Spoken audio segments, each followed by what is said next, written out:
There we go. Hello, everyone, and welcome. I am your host, Martin Synthesis, otherwise known as Mr. Pink. This is Work in Progress Wednesday, and I am joined by my erstwhile co-hosts.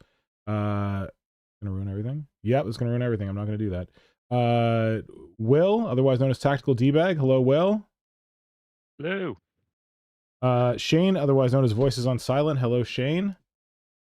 Hello. And Kajan, otherwise known as Kajan. Hello, Kajan. Hi, everyone. Oh, look, when I hover over everyone's got your names on the screen to your icons.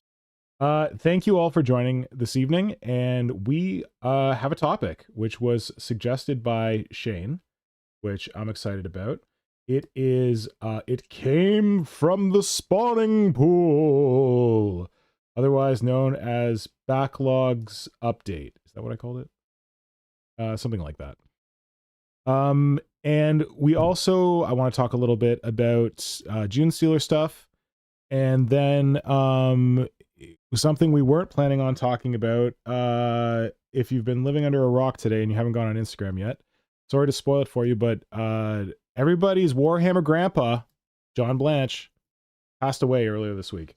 So we're gonna do a little talk on that, and then but then we're gonna move on to a little JuneStealer update, and then we will do the main topic, which is the back catalog of our started but not completed projects and where we're at on them. But first off, let's hear how everyone's been doing hobby-wise. Oh wait, first of all, let's do the thing that I definitely never remember to do stream. Just as the other stream comes to everyone live from Rick Priestley's palatial Rick Priestley's palatial UK mansion, this stream comes to you live from Rick Priestley's palatial North American cottage. So, Will, why don't you tell everyone what part of Rick Priestley's cottage we're coming to them live from this week? Rick Priestley's kitchen dumbwaiter. Dumbwaiter? That's a good one. We've definitely done the. Wait, was there? Very wait, cramped in here. Yes, we've definitely done the dumbwaiter. That's hard to say before, but I do like it in the dumbwaiter. I feel like we're starting to run out sturdy. of like. Yeah, I feel like we're starting to run out of like potential like home spaces that like we can go. So like I think we're gonna start running into some like overruns. We just got to make up new ones. We got to just invent like the parallel dimension that he stores in his second drawer down from the top, or something like that. Yes. Oh, okay. Oh, wait, I got an idea. His ball pit room. Is what? The ball pit room. Ball pit room. Ball like pit those, room. I don't think we've done ball pit room. I'm sad that we haven't, because that's amazing. Well, let's say that's that instead of the dumbwaiter. Well, that's where the dumbwaiter goes. It goes in the ball pit room. No, instead of in lieu of the dumbwaiter, we'll go with the palatial ball pit. Palatial, I like it. His own private backrooms level. That is that awesome. Seems fair, because like any of the public stuff that you'd get at like a McDonald's or whatever is probably disgusting and full of like kid sick. Yeah, so why would you want to like ball pit with that? Just ball pit in your own private ball. Exactly. Cool. All right, Will, now that you've done that, why don't you tell us how things have been going in your hobby life lately? Honestly, I think the last couple of weeks have been kind of busy, and other than doing some doodles and stuff for JuneStealer in the background, as some people have probably seen from I think the Creature Conference and the Warp Shadow Insta feed. Honestly, I haven't gotten too much done lately, but which I guess is it's a good thing that we've got the topic that we've got for tonight. So you can catch up on the things you definitely haven't gotten done yet. Cool. Okay. Kajan, what have you been up to hobby-wise? Much the same as well. Our heat wave continued with some intermittent storms, and it has been wreaking havoc on my motivation. But other than that, I've been mostly working on the claws for my last project for the house packs, and being otherwise cursing Games Workshop for ruining my JuneStealer project. So yeah. By not getting you the bits you need? Yeah, I ordered the Chaos Warband from Underworlds. Yeah. The some Rivers of Ruin, I believe, is the pack called, Sure. and it's been currently unavailable for the last 3 weeks or something like that. I hope it's going to materialize pretty soon, but I'm losing hope. Oh, that sucks. Sorry to hear that. Shane, what have you been up to? Well, I have been working diligently on my favorite project, Fuck All. Oh, I thought you were gonna say so- Triptych 28. No. Unfortunately, I've been really busy at work, and then by the time I get done with the working and the dadding, I'm just so drained that I usually just want to zone out watching television or playing League of Legends and getting angry at enters in my games. But yeah, I haven't really been doing a lot of hobbying. Sorry, But, what was that that's word you actually just said? something we will Getting mad at enters in your game? enters intentionally feeding is a big problem in League of Legends. It's when people Sorry, just, like, intentionally what? feeding. It's when you just like give the enemy team kills so they get ahead because you're, you know, either a bad player or you're just trying to troll your teammates. Oh, that doesn't sound like fun. No, it isn't for the other people on your team for sure. So this is And like it's a very randos joining your common- team who you don't know and they're just being dumbasses?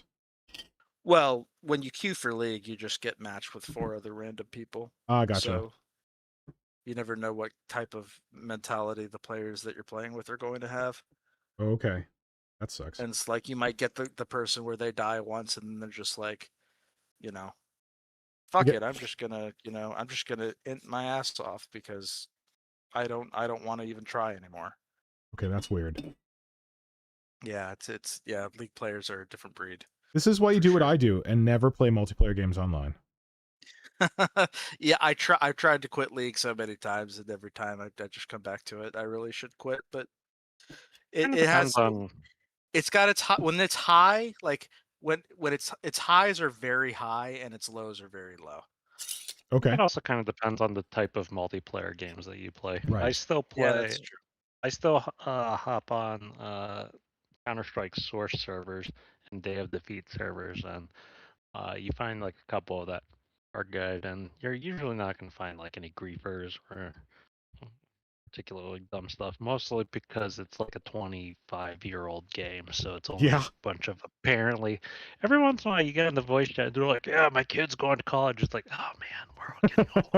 We're all getting so old. Yeah, League is also notorious for those kind of players. Like, I mean, it's like it's pretty universally well known to have a pretty toxic player base, but What? it's my toxic player base. Is it though? No, it's not. I just know I'm addicted to the game. Don't take ownership of that. In my own life, I've been working on one of the projects that we're going to talk about tonight, which is this big fella right here, the Secret Father. Now that it's JuneStealer time, mostly giving him a nice paunch and getting his arms filled in because they were just like kind of wire before or armatures before, and now they're getting a little more detail up in the like hand portions, which is good times. Wake up. There we go. And I'm pretty happy with him. This is going pretty well. So I've been. I love him. I love him too. I've been doing a lot of what work I've been doing is on him. I haven't done a ton, but like I've done some, and I'm motivated to do more. And then So I just want to comment though that I totally recognize those Hive Tyrant flying wing arms.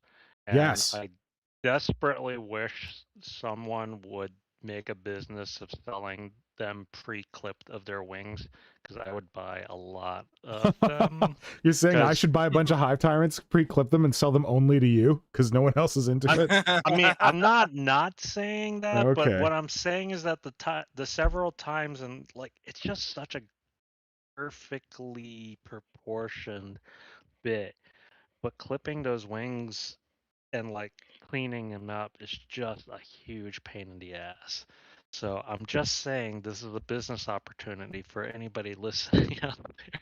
Honestly, I feel like the Games Workshop mold line scraper is like my best friend when I'm cleaning these things Oh, up. for that part, yeah, 100%. Yeah, I and think I said this before, but if I ever hit the lottery, like I'm gonna hire somebody and pay them a living wage, and their only job will be you clip come bits. in 9 to 5 and you clip bits and you scrape mold lines. And that's all you do. And I will pay. If I, win the lottery, I made like, $100 million or whatever the hell it is. What the last lottery, the last Powerball was like almost $1 billion.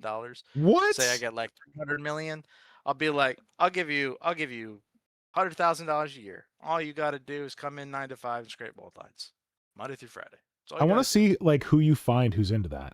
Because like I Bill don't doubt that Kelly. there's someone in the community who's like, man, I would love to just scrape mold lines all day.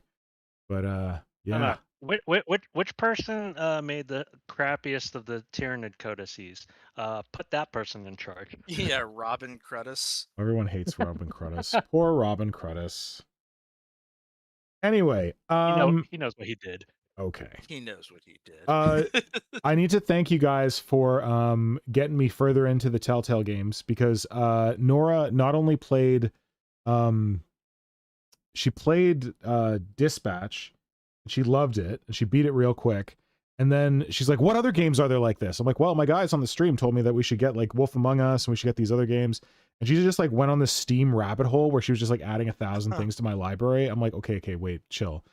But I did buy Wolf Among Us, and she was like, hey, can I play Wolf Among Us? I'm like, yeah, sure, I'm gonna go do some hobbying. I came back, she's like, I've like played the first 3 chapters like 2 times or something, and blah blah blah, and now I want you to play it, and I want to watch you play. And I'm like, oh, okay. So, Yeah, no, they're really solid, like adventure puzzle story Honestly, games. they're great gateway games for like wife that doesn't like video games. They're really good gateway drug video games.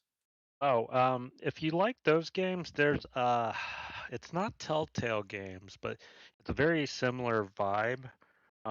They did and if Nora is a fan of like, period mystery stuff, there's a great Telltale-like version of the Hercule Poirot ABC Murders.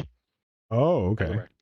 I actually enjoyed, like, I enjoyed the book that like it's based on, but like the game itself is also very good.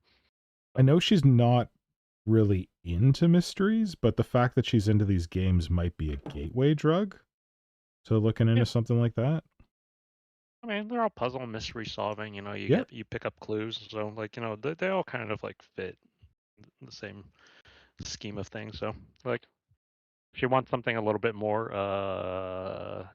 grounded, I guess, in reality, that's also another Okay. game. I have the Batman game and the Expanse game on my wish list, and apparently they just went on sale. And if the Steam mobile app was less of a piece of trash, I would have already bought them. But sorry, they went on discount sale. But I need to get those because apparently they're on discount right now. Maybe still.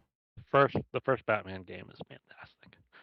First I Batman. haven't gotten of the Telltale Batmans. I think that's the one I have on my list. I'm not sure. Does it have a subtitle? Or no. Like Batman, blah de blah. It's just called Batman. Let me check my Steam. She might also enjoy something like Detroit Become Human. What's that? Detroit Become Human, I believe, is the title. Detroit Become Human? Yeah, it's set in the future with you control AIs that you also have multiple choices, and you need to solve a narrative problem. In like, it starts, for example, as a hostage negotiator, where you are sent in to talk down another android that it doesn't harm a human. Yeah. and you have multiple choices how you can approach that and stuff like that. It's really Interesting. high rated, and people really love it. So it might also scratch that itch. So Detroit like the city and then become human. Okay. Yep. By the way, it's Batman the Telltale series is Okay, thank you. the game that there's definitely a sequel to it. I've also got the Walking Dead on my list because that was also kind of by you dudes. Yeah, so that's been our random video game-ness. I still need to get back to Expedition 33. I feel so bad that I haven't finished that game yet. Okay, so let's talk about the big Warhammer grandpa in the room. John Blanche. Shane, by the way, just stepped back to take care of something. So Shane just stepped out? yeah, briefly he'll be right back. But Okay. Well then we're gonna get going on this separately. Hold on. Where's like an actual picture of John Brandt? I want his. There's take one of these. Save as image. Oh, no, wait. I should do that one. No, this one's good.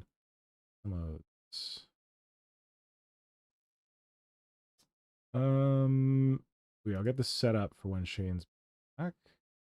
And I want John Blanche photo. Photo. That's a cool picture. Just in terms of, I mean, I think it's safe to say that John Blanche like really set sort of the tone for the 40K grim dark for a lot of 40K, really. Yes. Right.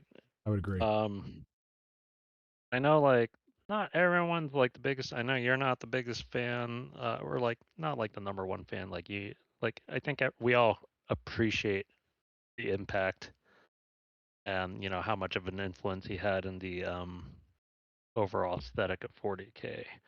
But I guess like who would be the other, like Mark Gibbons is definitely another, like I would is tell one you of the Jess people that, Goodwin, but that's my flavor. That's who I'm dedicated to.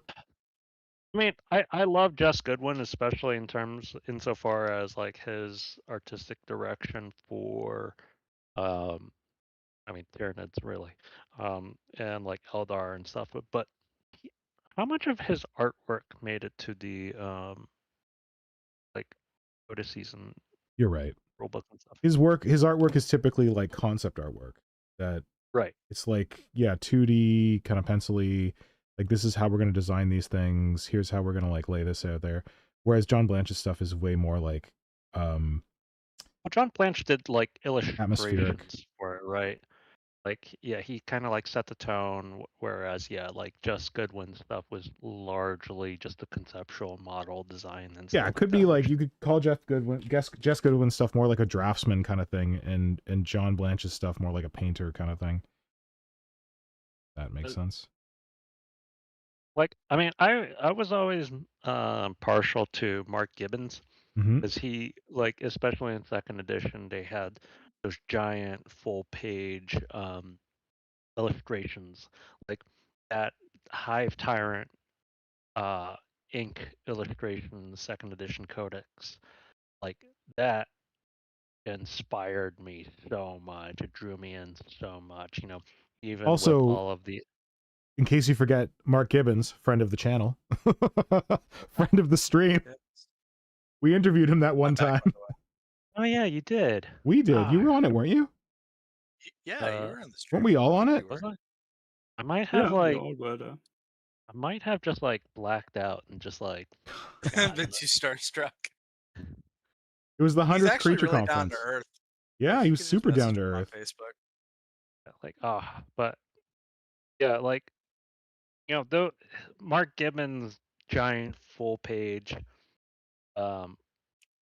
illustrations for most of the, like for all of those like second edition codices, like I love them. Like the Mephiston one that they essentially used to make like the plastic Mephiston model, Yeah. stuff like that. Like those are definitely like the art pieces of artwork and the rule books and stuff that I came into the hobby at that like really drew me in. But Yeah.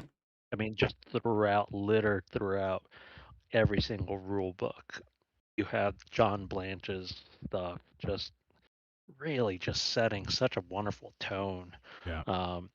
vibe to the whole thing. It really captured that like kind of gritty, grim, dark meets sort of that like 1980s heavy metal sort of style that like it just fits so beautifully, whether or not you necessarily uh were a huge fan of that particular style. It was just so perfect um for the setting. Yeah. Which didn't they get him for some of the Trench Crusade stuff? I don't know. Shane would know. Mark Gibbons, yeah. Oh no, John Blanche. Blanche? John Blanche, yeah, he did a couple pieces for Trench Crusade as well. Yeah, that's one thing I think was so cool about him is, even in his ailing final days, he was still like a very active, involved participant in these communities that he helped build. Like, I mean, even in the last year of his life, I mean, he was working on his first like full miniature game with I forget his name. I think it's Tuma or Umas? Thomas Piernan. Piernan? Yeah. Oh, okay. Yeah, who did Umas, I guess it is. a lot of the Trench Crusade stuff. Yeah. Worked with him directly they were developing their own 54 millimeter like grimdark pirate game. That's I think just ended a Kickstarter recently. Which I thought was really cool. I just think it's awesome that like he started his career in this you know in this industry and he didn't really ever leave it until the day he died. Yeah. I think it just shows how committed he was to it. And like that's the thing. Like I'll say that like I wasn't as much into John Blanche. I'm more into Jess Goodwin. But the reality is that like Jess Goodwin is a cool artist. He's like more of a draftsman than like a painter or whatever. But he doesn't. He goes to work. He does some Warhammer stuff. He goes home. He does his own thing. Like he's not really involved with the community outside of his job. Like even in his job, he's not really involved with the community. But like you said, Shane, like John Blanche was so into the community. Like he was on like message boards and stuff with like the Blanchitsu Inc. 28 people. Like he'd like have them around to his house. Like all these people today were posting all these pictures of like them at John Blanche's house meeting John Blanche. Like he really gave a shit about the people who made the community and like the new artists coming up and stuff like that. Like he didn't go and retire to his ivory tower. Like he was accessible to folks. Yeah. Which is really cool. You can definitely admire that. The documentary that had the guy from Napoleon Dynamite. Cody? That came out. Yeah. Oh yeah. Came out last year. That The Grim in the I Dark. think gave a really good insight. Yeah. It gave a really good insight into who John Blanche was. It's free on YouTube now, isn't it? I like paid for it, but I think it's free on YouTube. I believe it is now. Mr. Pink, did you get an IMDb credit for that though? I did not. Being the annoying asshole in the background. There was something where like uncredited. There was something where Cody like reached out to people and it's like, oh, if you were interviewed in the thing, like contact me and like we've got to talk about like how you want to be accredited, blah blah blah. I was not in it. I'm just like running around in the back of the hobby shop. The last thing they shot was like they went to this hobby shop in Houston and they like shot this thing where like Napoleon Dynamite has to like go and buy his kids some like Warhammer shit and he's like, what is Warhammer? But it's the first thing in the movie. So I was at the Vesterian event that they shot that. So I'm running around the background in bright blue shirt drawn by Nikki Grier and a pink hat and some yellow glasses. Blink and you'll miss me, but I'm there. I did not meet John Blanche. He was not there. Yeah, I think he's probably in too poor health to really be traveling a lot, from what I understand. Because that's largely why he retired from Games Workshop. Oh, his health stuff? Because I did hear he'd had health stuff, but I didn't know the details. Yeah, I think they kept under wraps exactly what it was. But I mean, the guy lost was a leg, what, like 77? Like, yeah. I mean, at that age, being 77 is in and of itself poor health, you know. Yeah. So no less sad, you know, even a full life lived and was successful and influential as John Blanche's was, you know, it's still sad to see him go. I definitely wish I could have gotten to meet him. My exposure to him directly was limited to a couple likes on some Facebook posts that I made on some of those boards that you talked about on Facebook. I never got the chance to like directly interact with him other than that, but Sorry, Shane. I kind of posted on my Instagram that, you know, an old quote from Jackson Pollock that, you know, painting is self-discovery. Every good artist paints what he is. So I think, you know, a lot of us got to know John Blanche through his art. You know, I think he touched a lot of people with, you know, his art style and inspired how many artists and miniature hobbyists out there to, you know, continue the tradition of visual storytelling that he created with his artwork. And I think that, you know, that's quite a legacy to leave behind. So, you know, I said it on my post, but, you know, I definitely thank him for all the art that he put out into the world and all the communities that he helped to foster. Yeah, and like, even though I don't think of myself as like a John Blanche like aficionado, I have come to realize that a lot of the formative stuff I saw in like the second edition of 40 for Tyranids, for Genestealer Cult, like he had art he did for that. Like the picture that you shared, Shane, in your post is like a really great one with like a lictor with like a big giant Tyranid Titan behind it, like Bio-Titan behind it. Yeah. That's an awesome one. And there's that weird Screamer Killer in there that I never saw until very recently. I'm like, oh my god, he's got a Screamer Killer in there too. Yeah, there's so much weird stuff going on in that painting. There's also like, if you look far in the background up by the Hierophant, there's like weird walls and stuff coming up that look like almost like a Tyranid castle. There's got a big eyeball. There's like some cool like I haven't seen banners in that. the I gotta take background. another look. You didn't buy that It's a one, cool right? Because it was for sale recently. Oh god, I wish. But I doubt I would have even been able to afford it. Honestly, John Blanche's pieces are like just the little splashes. Like I saw like he had I saw for sale fairly recently, I think this was like a year or two ago, was the mummy artwork from the original Vampire Counts Codex. Yeah. Or army book for Warhammer Fantasy, and it's a small splash, like maybe like 4 inches by 8 inches, and like I think it sold for like almost $3,000. So like a giant splash like that Tyranid piece, I'm sure sold for like 10 grand plus easily. Yeah. Which if I had the money, I'd pay it, but I do not. Yes. Win the lottery first. Yeah, exactly. And then, well, you get the artwork, and B, you have, you know, what's his face, Robert Cruden's, like, you know, personally mold scraped lining all of your, like, you know, just like all of the Carnifex kits. Like, you're gonna clean this to perfection. Yeah, the old Hormagaunts. The old Hormagaunts. I need you the old JuneStealers. I need you to get in between the fingers, please. Oh man, you guys are mean. No, anyway. but if I did win the lottery, I'd pull an Uno reverse card on that guy who's trying to get a hold of my Mark Gibbons Lictor and be like, what? So actually, I would like to buy the rest of the collection, please. What are you talking about? The guy, that's been a while, hasn't it? The guy who's he's like the CEO of the company that made Helldivers 2, got in contact with me because he found out, he saw my Instagram post with the Lictor, and he's trying to buy it off of me because apparently he owns every other Mark Gibbons Tyranid piece. He's the guy that won the Screamer Killer on that eBay listing. Shane, you know what you're doing with that Lictor if you ever want to sell it. Yes. First right of refusal, right here. Know. He offered me 15 grand for it, and I was holy shit. I was like, if I'm kind of keeping that in my back pocket for a rainy day, you know, like if one of these days I like am in desperate need of the money.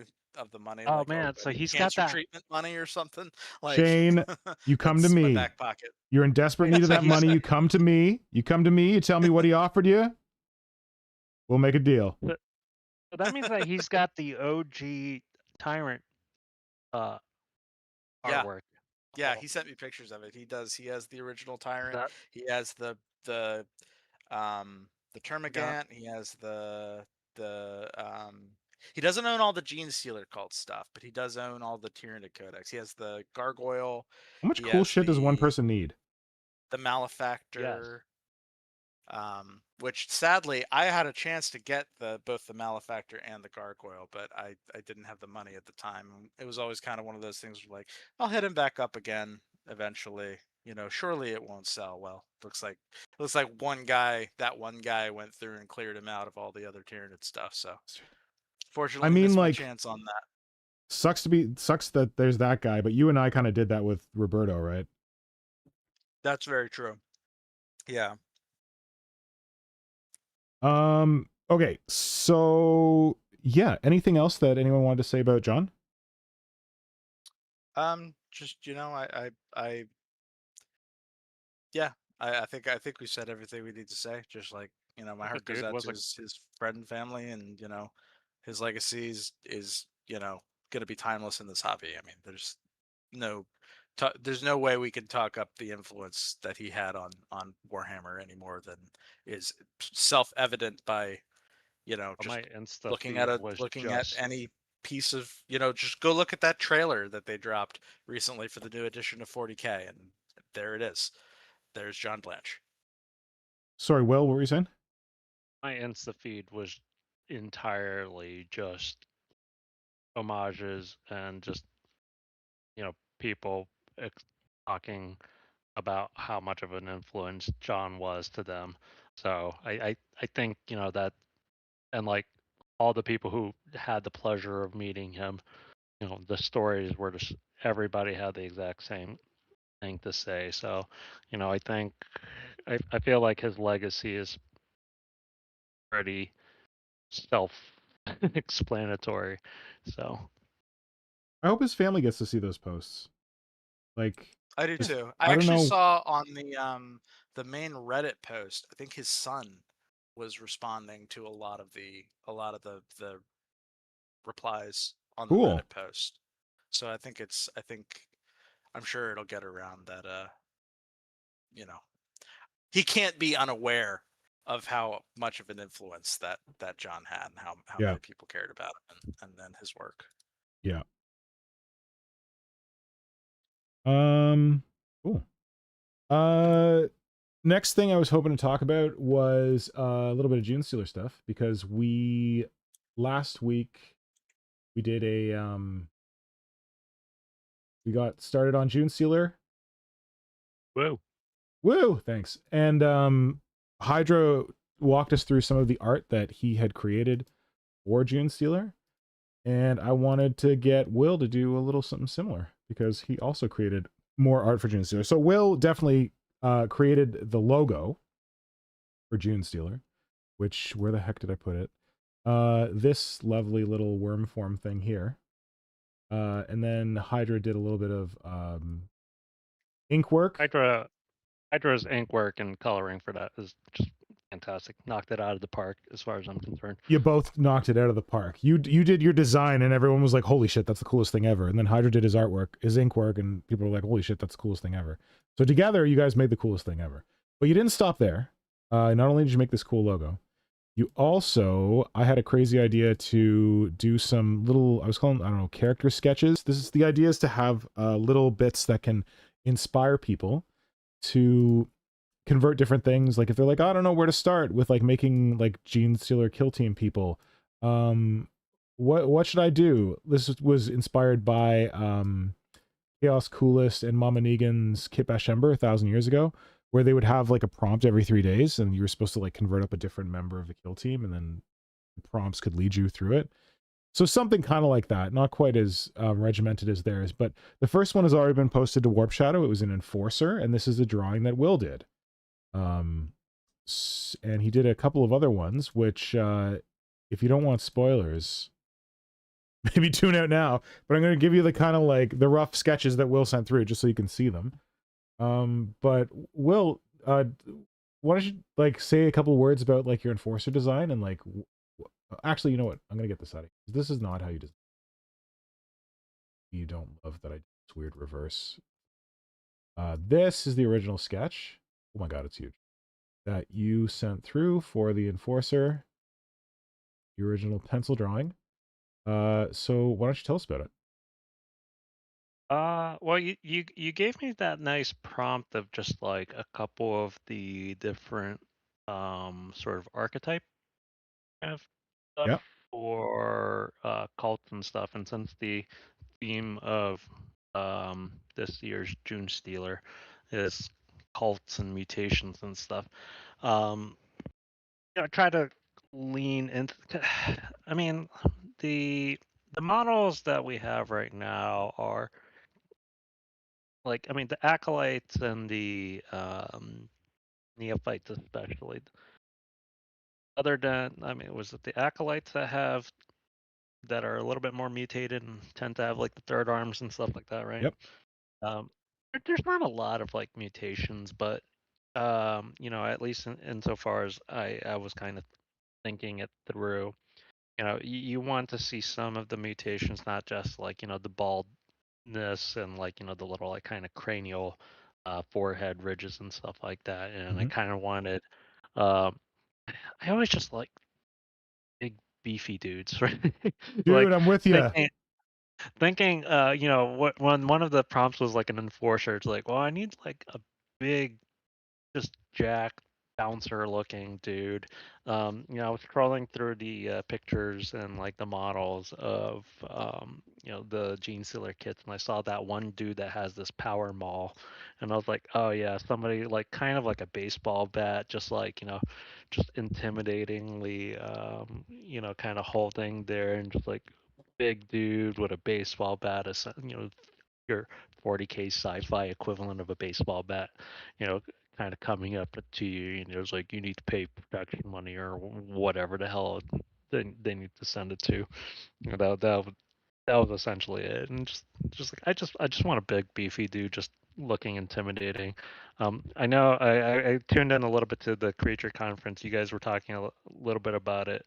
I appreciated that Hydra noticed the sort of like fused digits on the right arm. Yeah. Yeah, and it's just like kind of one of those things, like what kind of mutations can you kind of show off without it always just being, just that chitin, like Genestealer clawy kind of look like that. And, I feel like those like exposed cabley muscle members or whatever the hell, gills, Yeah. it's always just so evocative of one of the quintessential aesthetic details in the Genestealer Yeah. design. And even looking at the Genestealer models themselves, like the claw, and especially for some of the hybrids and stuff, like you can see like the hands are fused, the fingers are fused to like the 3 claw kind of look. So Nice. kind of went with that. Yeah, just big dude. He's Little a mutations here. big dude. What are people saying in the chat? Anyone saying in the chat about stuff? As I've not checked the chat yet. I hear about John's passing that brought me back out of the woodwork. Oh, Meandering Shade, really? Oh, damn. Well, good to see you, Meandering. Happy to have you here. I'm sorry that you came out of the woodwork for such a not amazing reason, but we're happy to have you. Brother Pink says I was formerly fused finger guy because he was born with a brachiodactylism or something, and his fingers were fused. So I didn't even know my brother was a Genestealer cultist. There you go. He should be the one doing cult, not me. I All right. knew it all along. So that's the Enforcer. Next up, you folks haven't seen these guys yet because I just posted the Enforcer. But this is the, sorry, you and I talked about names, but I also kind of named some of them. I don't remember if I did the same names we talked about. This one is the Heavy. So you said you like big beefy dudes, and I also love big beefy dudes. So this is the Genestealer Bear Club. We're just going to go through all the big beefy dudes. Here's another big beefy dude who's got a big beefy gun. You want to talk about this guy, Will? Yeah, again, it's just Like, you gave me a bunch of options that could be big. Like, I always like the heavy weapons guys who are just like big. Well, was it one of the last chancers? Just like the big dude that like carries a heavy bolter that Yeah, normally, yeah, like those I feel like guys that Shane are would know his name. just No, yeah, I don't remember. maybe. Yeah, go for it. But that those guys like I think I was looking a little bit at the aberrant, or is that the ones? Yeah, Yeah, they're aberrant the super many muscular ones. models, and like, and I know I've been like kind of inwardly thinking, as part of the when we were kind of discussing the JuneStealer theme and stuff for this year, just like I'd love to see more Ogrins, um, infected Ogrins, because I low key just love the Ogrins.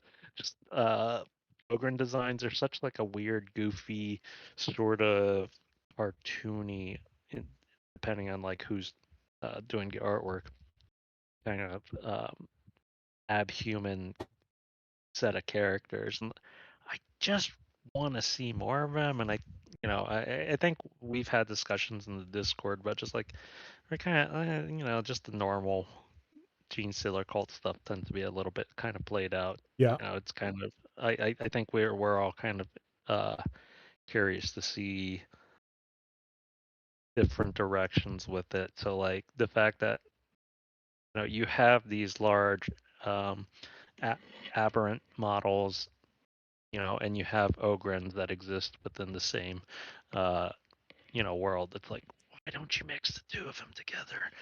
And then if yeah. you just, fucking miners, please. yeah, and if What? you just throw in a heavy weapon on top of that, like, yeah, like I'll love it. I said enough fucking miners, please. Okay. Yeah. This isn't Rock Raiders. Like, not every GeneStealer cult needs to be a bunch of disgruntled miners. Yeah. Brother Pink said that last chancer that I'm thinking of is named Ox. Thank you. Well, that's a good name. That sounds like the name That's of the very character. fitting. 100%. That would be carrying the heavy weapon. Yeah, so I always just like the idea of a big dude that's like a heavy weapons dude that's just one dude that can just carry it by himself with no problem. And just like, well, I mean, if you've got GeneStealer cults, just big dudes, Come on down maybe to it. the GeneStealer cult. We got big dudes with big guns. Well, Right. I came to the right place because I went looking for this while you were speaking. Unfortunately, it was literally in the first case that I went to. This Ooh. is Tiny. He's got a little name on his base. Aw. Tiny is a big, beefy aberrant. This is from the original set of aberrants that came in Deathwatch Overkill. And he's Honestly, got like a kind of looks like my drawing in terms of like how the mutations played out, with one arm being like chitinous and one arm not. I ripped you off in the past. This was like in 2017 or something. Shadow War Armageddon, the precursor to like when they remade Necromunda. I played one game of Shadow War Armageddon. I had so much fun. I came home and converted this guy immediately because I had a guy with like a heavy stubber and he was like a big dude and he had like a climbing harness. And yeah, I as you can see, I love me some big beefy dudes with guns. Like, Never who's finished gonna painting who's them. gonna look at a big beefy dude with a big beefy gun and go like, no man, I don't want that. Like, no, everybody wants that. Like, come on. I'm also working on this big beefy dude right now who I'd started like years ago and never got into. So it's taking an Ogren and like making him into, I mean, not quite an aberrant because he's not have like super muscles, but he's gonna be a pretty big dude. And yeah, like exaggerate, making the Ogrins less like weird proportions, like more kind of human proportions. That reminds me a lot of that one guy on Instagram. The one guy? His name's escaping me right now. Oh god. That's what's his name? Acrylica. No. He's the guy that does all those Inquisitor war bands. No. There's a lot of those. But no, he does like he has this stuff that's like painted like orange and like turquoise. Oh, I know exactly who you're talking about. I yeah, right. Also like I don't remember who the hell his name And I is. love his stuff, and I feel so bad that I can't remember his name now. Maybe it'll Oh my come to you. gosh. It's gonna Really come to just, me. I just keep thinking I've got a bunch of his Acrylica, stuff and that's saved. 100% not correct. Well, Pax Acrylica does do a lot of like large things. Hold on, I'm sure I got one of his things saved. Probably. Anyway, sorry, that was my my detour into big chonkers. All right, so on the note of big chonkers, let's get another big chonker up here on the screen. Oh god, is it the one that I think it is? Hell yeah! It's the biggest in chonk. It's the one where you sent it to me, and my response was literally, "Oh Lord, he coming! Oh Lord, he coming. Oh Lord, he coming!" This is gonna be for the special weapons trooper. At no point do I not love a big fat model for 40 for like Well, miniature gaming. I'm not complaining, Roxville. man. I also love a big fat model. It's Roxville. Roxville is the guy. I was gonna say Roxville. Yeah, because he's got the orange dudes and like those big, like not minor, like I don't know, scuba suits or something. Yeah. Yo, but Roxville. that conversion Look at this. reminds me of Roxville. Look at this. Stuff. I can't believe we I can't believe we didn't get it. Look at this right here. This is my Nivea tin. And this is the Roxville sticker because this is a special Nivea tin from Germany that's like got the pride colors on it. And Roxville sent it to me. So I put the I put a sticker on it. He's awesome. Nice. Definitely follow Roxville. Sorry. Anyways, let's talk about big Oh Lordy fat- coming. big fat dudes. Oh man, I don't know what is like so intrinsically just Satisfying. satisfying / just entertaining about. I think in part it's because when we played these games and so much of the kind of 28mm heroic aesthetic or just tabletop hero, you just have people with just like absurdly just good physiques and stuff like that, right? Yeah. Just, like, they all look packed like everywhere. Hercules But or I don't know, Space Marines. Herculean, yeah, just perfect. Literally, like Space Marines are supposed to be like perfect specimens of like, genetically modified humanity and stuff like that. So there's something to me about like fat people have to exist in the 40K universe. Yep. Like The fat guy with the don't- flamethrower. And not like, just a Nurgle. yeah. Like I don't know if you guys followed Infinity back in the day, the game. Oh, are you gonna talk about God, what's he Fat called? Yuan? Yeah, Fat One. Yeah, okay. Yeah. And that was completely an April Fool's like thing that they did years ago. That And guy with the everyone's like, jetpack, right? yeah, and he got like some like Chinese takeout containers like Yeah. in his hands and shit like that. And like I know which remember model you're talking about now. Yeah. and they posted up this picture on like an April Fool's Day, and everyone's just like, "No, seriously, this is cooking. Like, I would buy the shit out of this model." And they're like, "Wait, seriously?" We're like, "Yeah, like 100%. Like not we're not being ironic. Like this model rocks ass." And then they made one. Yeah. Like, oh hell yeah! Please release it. Yeah. So like any time like there was a fat model that's designed, I like almost immediate like just at a basic level love it. So so like I one of the prompts that you sent me was like a special weapons guy, and I'm like, all right, whatever. And there's like vaguely, you just standard tropes of Genestealer stuff. You have like bald dudes, and I'm just like, what if it's a really fat dude? But he's like, really gung ho about this. You can see that like the armor is sort of ill fitting because Yeah. it doesn't cover barely his paunch. fits over. And as Brother Prank pointed out, He loves the power stance. in Yeah. the gut, just like just the imagery of it just makes me happy at an intrinsic level. And I hope to God once this like goes live and stuff that people like actively enjoy it, because every time I see this, I just laugh, I smile. It's just intrinsically just a really funny thing to me. Good. No, I love it. I just like this how is one of my excited he favorites. looks. What's that? Shane? I just like how excited he looks. Yeah. Bring I the mean, you've got a flame. flamethrower, and you've You'd got be a big excited old too. gun. Why wouldn't you be excited? That is true. Yeah, that's pretty much it. At a certain point, I was like, "This is gonna be a big old fat dude," and I drew a big old fat dude, and that's really the start and end of that story. To be I'm really glad you drew a big old fat dude. He brings us all joy. Okay, cool. All right, next. We're gonna go with one of the most badass of the bunch. This one's not gonna be featured till very late because I think it's like a really cool. I don't know. I just like it. I want to save it to the end. So this is the prompt for this one was veteran. Yep.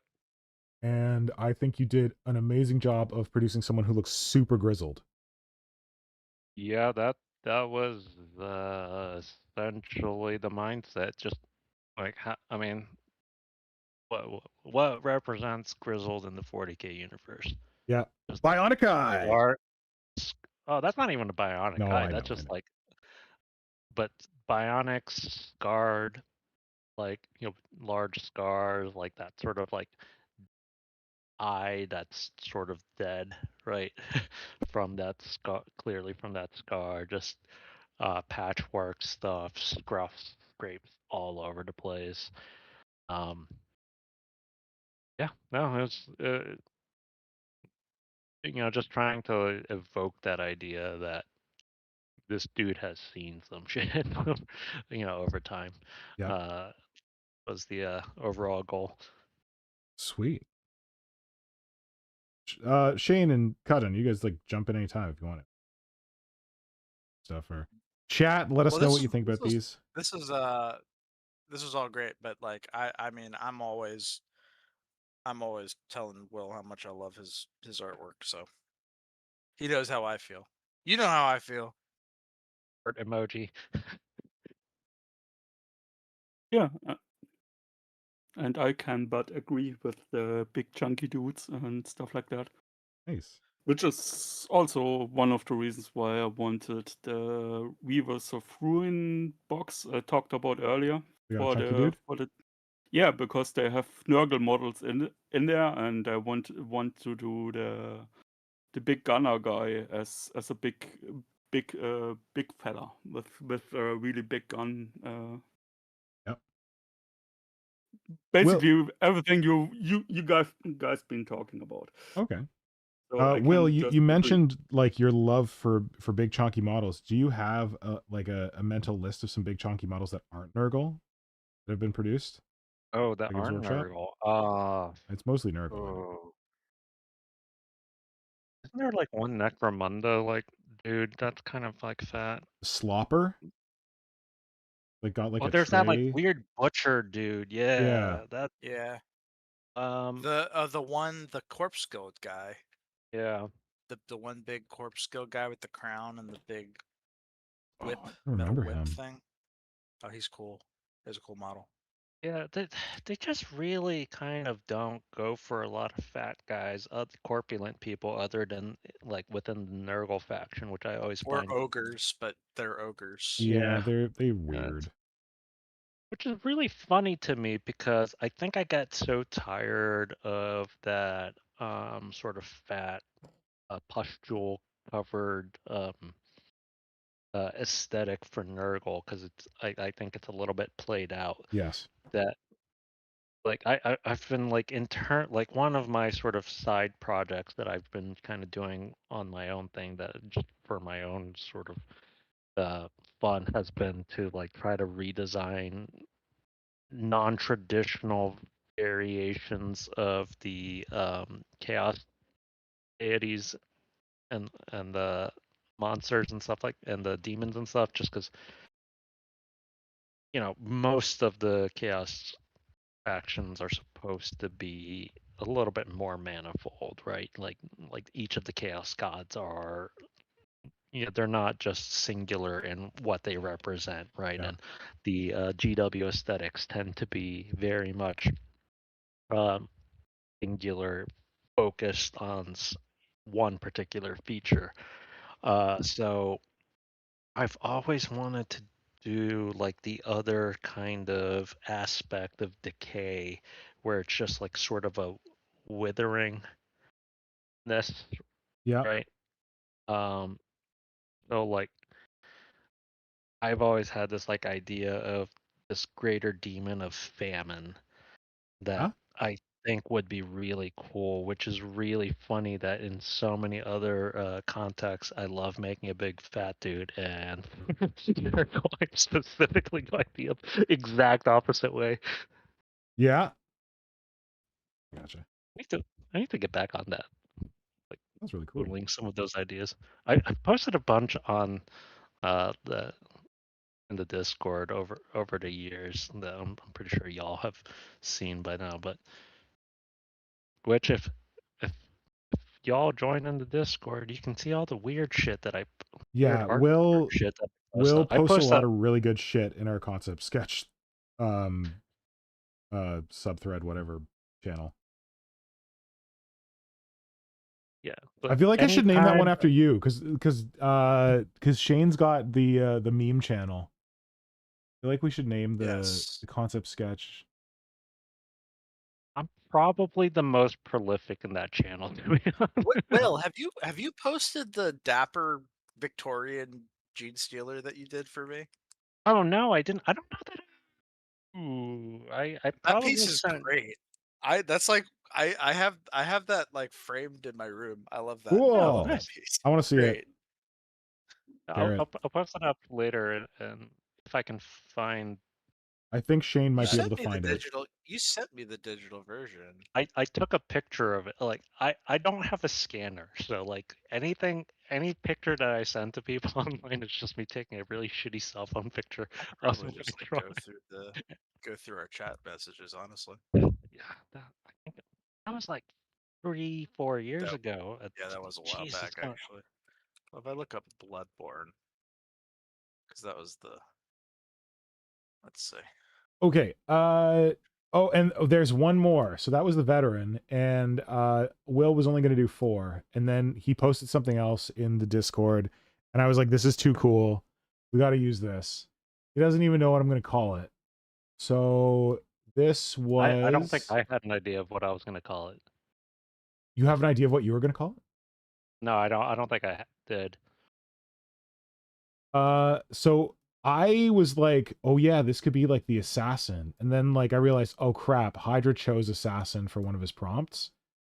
Because like I had sent you guys both the same list, and then Will had chosen first, and then Hydra had chosen second. I think technically Hydra chose, and I was like, oh, you know, whatever. Oh, did he? Oh, I can't remember. Yeah. I can't remember the order. We did an order. Didn't really matter. It was like, yeah, whatever. Someone got a first kick of the can, and someone got a second kick of the can, and so assassin was taken, and I was like, oh shit, what am I going to call this? So my idea for this one, priest. I don't hate it. Priest of the four-armed emperor, you know?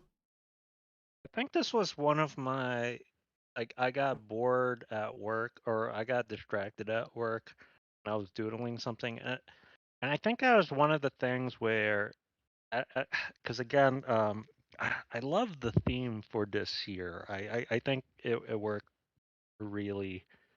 I think it's a good opportunity for people to really go a bunch of whatever direction that they go for. But like I like the idea of mutated, just out of crazy GeneStealer aesthetics. And you know, when the mouse strains came out was last year, time has not made me. I don't remember when I can barely all remember. this. Yeah, I think it was like last year, the year before. I think it might have been the year before. Yeah, I think it was 2 years ago. But like, I love that they decided to go like crazy, like almost like cocaine binge sort of like designs on some of these things. Yeah. I didn't particularly care for the specific way that they went for, but like, you know, just trying to The level of an unhinged you approved of? Yeah, like the fact that like they weren't playing it safe. Yeah. Essentially, right? Like they're just like let's go wild. Like I mean, especially I don't remember what the hell that Necromunda model is, but like the body horror like crap with Yeah. that one like floating Of life pack, coalescence.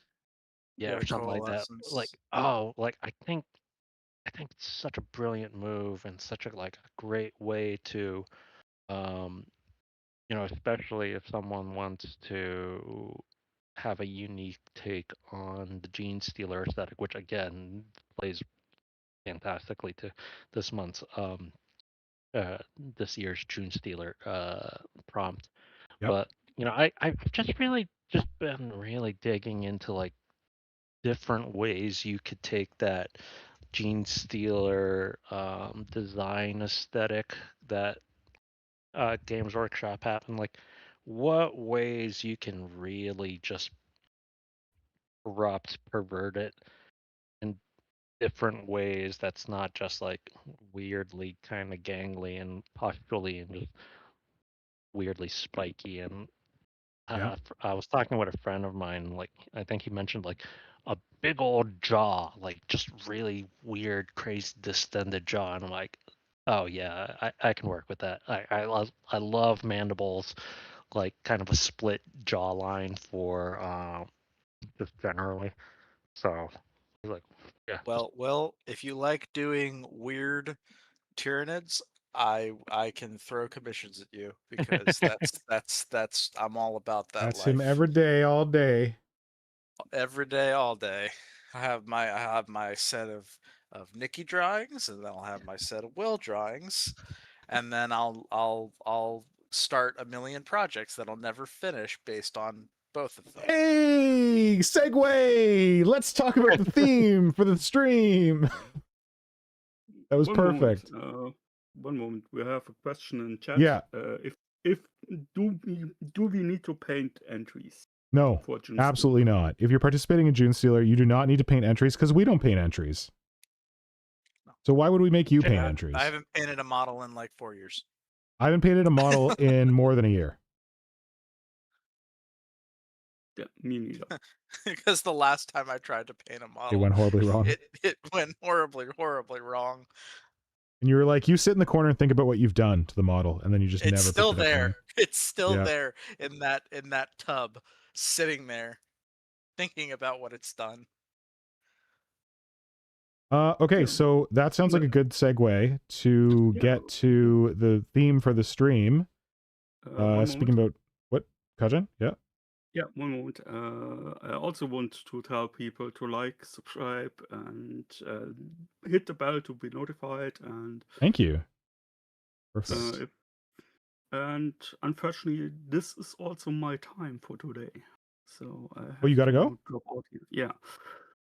Okay. I wish everybody a nice evening and have fun hobbying, and I hope I'm looking forward to seeing all the Genestealer projects. oh yeah, Thanks, Kajan. Thanks for joining us. Thanks, Kajan. Yeah. have a good night, man. Bye. Bye. Also, I posted in the I don't know if you wanted to show it on screen. I posted in the concept art the dapper Victorian Genestealer that Will did for me a while ago that I mentioned. At least it's not the complete version. Yeah. Like there's still a little bit of line work in it, but it gets the vibe across. Now you're gonna make me want to make this one of the things for Genestealer and make it like Spy or something like that. Although Simon already grabbed that. It could one. easily be that. Honestly, it could. It could He has a bit of a Jack the Ripper vibe. Oh, I just found it. Oh, I'm getting some like the tongue and the mouth are giving me anglerfish vibes. Yeah, that was definitely part of the idea for that one. But yeah, I can kind of imagine him being like, I kind of thought of him as a Jack the Ripper type and kind of being in a dark alleyway with the little light. And then, somebody comes around the corner and they're like, oh, what's that? Why is this not downloading? And then they get Genestealered. Genestealered. Okay, this is my computer's being dumb. It uses to it's got hooves? Spoiler alert. Yeah. Got a lot of weird aesthetics going for it. I feel like I it's just love his Victorian to coat. have hooves. Works for me. Yes. Okay, let's see if I can get this up here now. He's like horrifying, but also very dapper. That's what I He's love about horrifying, but also adorable. Okay, here we go. This is what we're talking about. I think it's because of the Ad- cloak. Like, Yes. He's adorifying. Adorifying. I like it. Okay, I've just posted it up. Yep. There, chat back. Go. Grimsicle. Yes. Grimsicle, yeah. Love it. Grimsicle? Oh, that's cool. Love that term. Grim meets whimsical. Grimsicle? Fantastic. Thanks, Ball Ninja. So what was the inspiration for this? Oh, Shane had It was commissioned... basically like, hey, Will, can you draw Bloodborne Genestealers? Oh. Yeah, like the prompt was like, because this is part of the triptych stuff, right? Yeah, so it was also like he did another set of concepts. I can post those too. This feels not serious enough for which were, Triptych like, 28. More Feels like way too fun. Hold on. I'm not saying Triptych More, 28 is not fun, but I'm saying it. I thought it was more serious. It is. The other one is a lot more. Oh, The other yeah. concept I just posted is they're a lot more out there, weird, mutated stuff. Because for full context, I've mentioned this in the past, but the Tyrannid gene I'll just call them Genestealer cultists. They're not really Genestealer cultists. They're people who have been mutated by the hive mind. Basically, it's the hive mind has basically hijacked their psychic essence to manipulate their DNA and turn them into something that kind of resembles a Tyrannid, but because it has limited biomass to work with, they come out looking wrong. They don't quite look right. So they take on Tyrannid features, but they're not quite as refined as like actual Tyrannids or, an actual infected Genestealer cultist would be. Yeah. Sorry, I'm just like right in the middle of sculpting.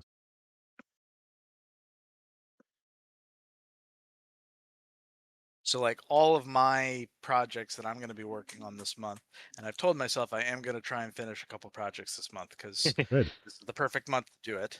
Yeah. The theme. It's the Are theme. they're not technically Genestealers, but they're close enough. That's They're more they're less gene stolen and more gene hijacked. So we gotta come up with a new gene hijacking month for you. Yeah. Get out of here. Let's see if I can find this. Oh wow. Okay, yeah. There's a lot of interesting art in here. It's kind of like it's like the Tyrannid psychic power.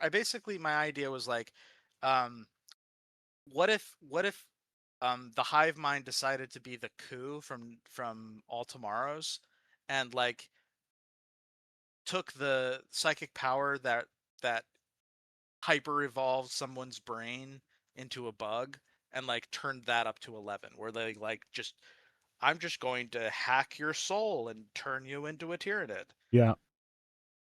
Here we go. Where is it? There it It's like is. weaponized evolution, basically. Here are the wild evolutions that will. Actually, you can see the idea that inspired that ultimate drawing there, because I think that was the one changed. Like that one. Just like, oh, okay. Getting a little strain in here. The one guy with his mouth that opens super wide reminds me of the strain. Yeah, I really like the bug-eyed one with the tentacles coming out of his mouth and the missing tooth. That's definitely one I'm going to be using on a future project. And the one right underneath it with the like kind of extended goblin shark mouth. Nice. Anyways, this is what people are missing out on. Like me, like posting up random shit and like the sketching section. Yeah, I'm like so jealous of Will. Like I asked him this like if he could draw some of these concept up for me, and he literally sent this in like within like a couple, maybe an hour of when I asked him, and I was just like, I wish I could just like sketch shit like this. Whip it off. Like, And he's just like, oh yeah, it's just some casual, like, sketches. And I'm like, these are awesome. Very talented boy, or Billiam. Kind of the fun part of concept stuff. Like you just kind of just shotgun shit onto a page, and then Yeah. like you kind of look at it and just like, I like these ideas here, and then like you kind of revisit it a little bit, which is at least kind of the way that I work. Yeah. Which is like I love, which I guess is kind of why, like, when you asked me about the prompts for the JuneStealer stuff, we're just like, and you're just like, yeah, I just need like rough concept sketches. I'm like, rough concept sketches, that's like 99% of what I do. Like, Fantastic. Well, my whole thing was like, I wanted, what I love about concepts is that there's enough definition there to work with, but enough Yeah. like flexibility and like undefined nature that you can still make it your own. Also, I didn't want anyone taking your concepts and making STLs out of it, because fuck those guys. But yeah, like, and that's why I love concept art, because I feel like you look at it and you're like, I got an idea for like how this is supposed to be from like the rough lines here, but there's enough room to kind of insert your own take on it. Yeah. When you're working from a concept sketch. 100%. It's not defined yet. And that actually like was a discussion I had with Nikki when I was getting the initial triptych 28 JuneStealer concepts done. Yeah.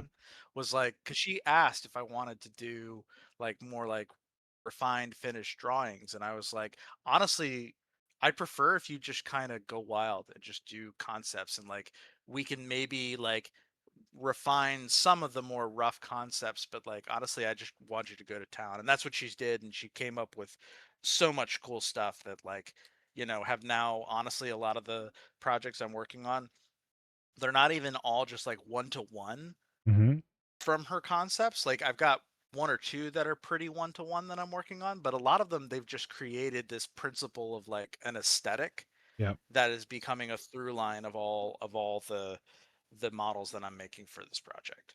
Good. Sounds awesome. So how do we want to talk about? So let's talk about projects. Let's talk about your project. I don't know how the heck we're going to do this. So we had an awesome idea that we were going to go over projects that were not done yet. I have a bunch that are JuneStealer related. I actually only pulled out my JuneStealer half-finished projects. I don't know what order to do it in. Like, it's 9:18. Who wants to go first?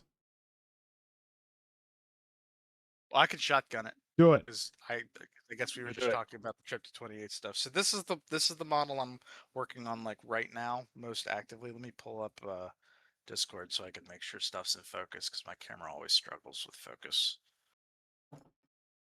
We'll see if we can get it. Let's move this out of the way so it's not. So this model's based on Rotten Factory miniature. It's kind of a Cthulhu cultist, and I've kind of given him hand swaps where he's like holding like a, I get that weird shadow. Where's that coming from? There we go. It's probably there it is. Where he's like got a severed arm. I sculpted like some Tyranid head ridges. I wanted to do like more like almost gaunt-like head ridges on this guy rather than the typical like forehead, plates. So part of the affliction that like changes people into these Tyranid-like creatures is it causes them to, like Tyranids, be endlessly hungry. And what they tend to do is they'll cannibalize other people, and then the affliction transforms their digestive system so that rather than processing it like into waste, the affliction turns their digestive system into something that'll process the biomass and add that biomass to the person. So as they eat more people, different things, the hive mind gets more biomass to work with and can turn them into more refined Tyranid shapes. Yeah. So that's why he's holding a severed arm, is like he's eating a person. And then I got this like corpse that he's nibbling on, and then his base. So he's pretty much pretty much done. I just got some like gap filling and then attaching him to the base, and I got to sculpt some guts Yep. out of the corpse. But yeah, so that's my most almost finished project. I guess the next one would be this guy. This is I've showed this guy off before on stream. This is the model's Oh, yeah. called the Flesh Shepherd. Ooh. And the main torso is or the main body is a combination of a plastic broodlord and the second edition metal hive tyrant legs. Yep. The upper torso still got some work to be done on it, but I really love this combination of bits. I was really happy with how this turned out. And then he's got an arm from the Space Hulk broodlord, which I separated from the other arm it's attached to. I've always loved this bit. This kind of two-fingered claw with the kind of the curl of it. I always thought looked really cool. Yep. And then he's going to be holding this staff, which is still very work in progress, but the tip of the staff's made from the tail of the Red Terror. Oh, So nice. it's kind of like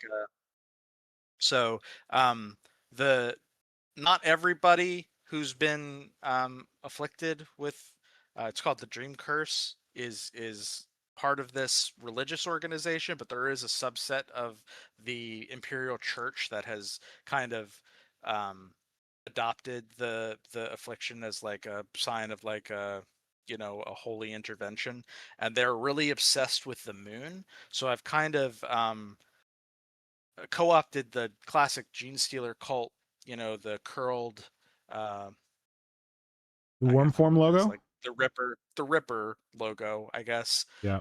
But instead it's just like two-tailed, so it's more like a crescent moon. Yep. So it's kind of like a classic motif in the cult. And then this is his head. Oh, it's so bright. Ooh. Which is taken from a I was gonna say I'm getting Mars Attacks vibes. this is taken Cat from back. the the what is it? God damn it, can't get it to focus. I don't know why I'm getting this weird shadow right now. I wasn't getting this. Let me see if I can adjust my light.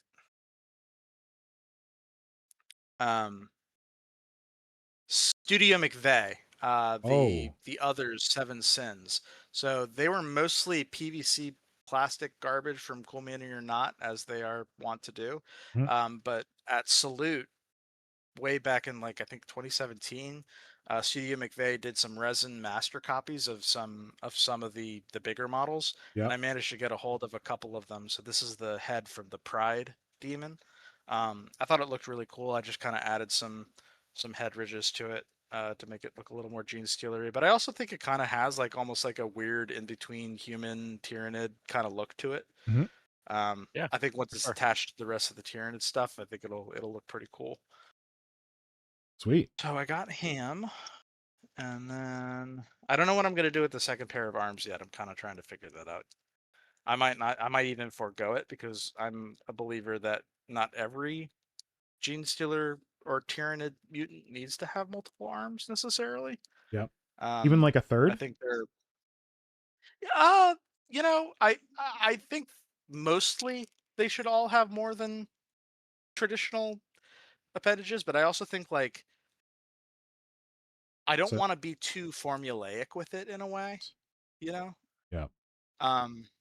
So this is another one I'm doing. I'm pretty happy with how it's coming along so far. So this torso is from the big vampire centaur, and then I put some focus, please. Focus, please. There we go. Well, maybe. Yep, there we go. And then I put the back fins from a old metal zoanthrope. So I got to fill in the back part. That's the torso, and then the legs. I basically just reposed the toes on a broodlord, which was very painstaking to do, by the way. That doesn't look fun. But he's gonna be kind of be like resting one foot on like a rock, and then the other one kind of planted on the ground. But yeah, I had to like cut off the individual toes and then pin the individual toes onto the legs. So it was a little bit of a pain in the ass, but I think it'll be worth it. And then he's kind of going to be evoking Artorias a bit from Dark Souls. I gave him a big sword. Still got to do some work on this, but this is from the one of the Eldar kits. I forget which one. The Avatar. Oh, Avatar, The yeah. spear tip Avatar. Nice. And then All the head. Oh man, the spear tip's so big you can make a sword out of it. I didn't realize the scale there. Yeah. Nice. And yeah, it's big. It's like this is like probably like the blade is like a little under 5 centimeters long. So he's a pretty big boy. Mm. And then the head, which is the part I'm like most happy with, I took the like lower jaw from the, or well, I guess the whole jaw from the Hive Tyrant. Yeah. And then this is like the belt buckle from that same vampire lady.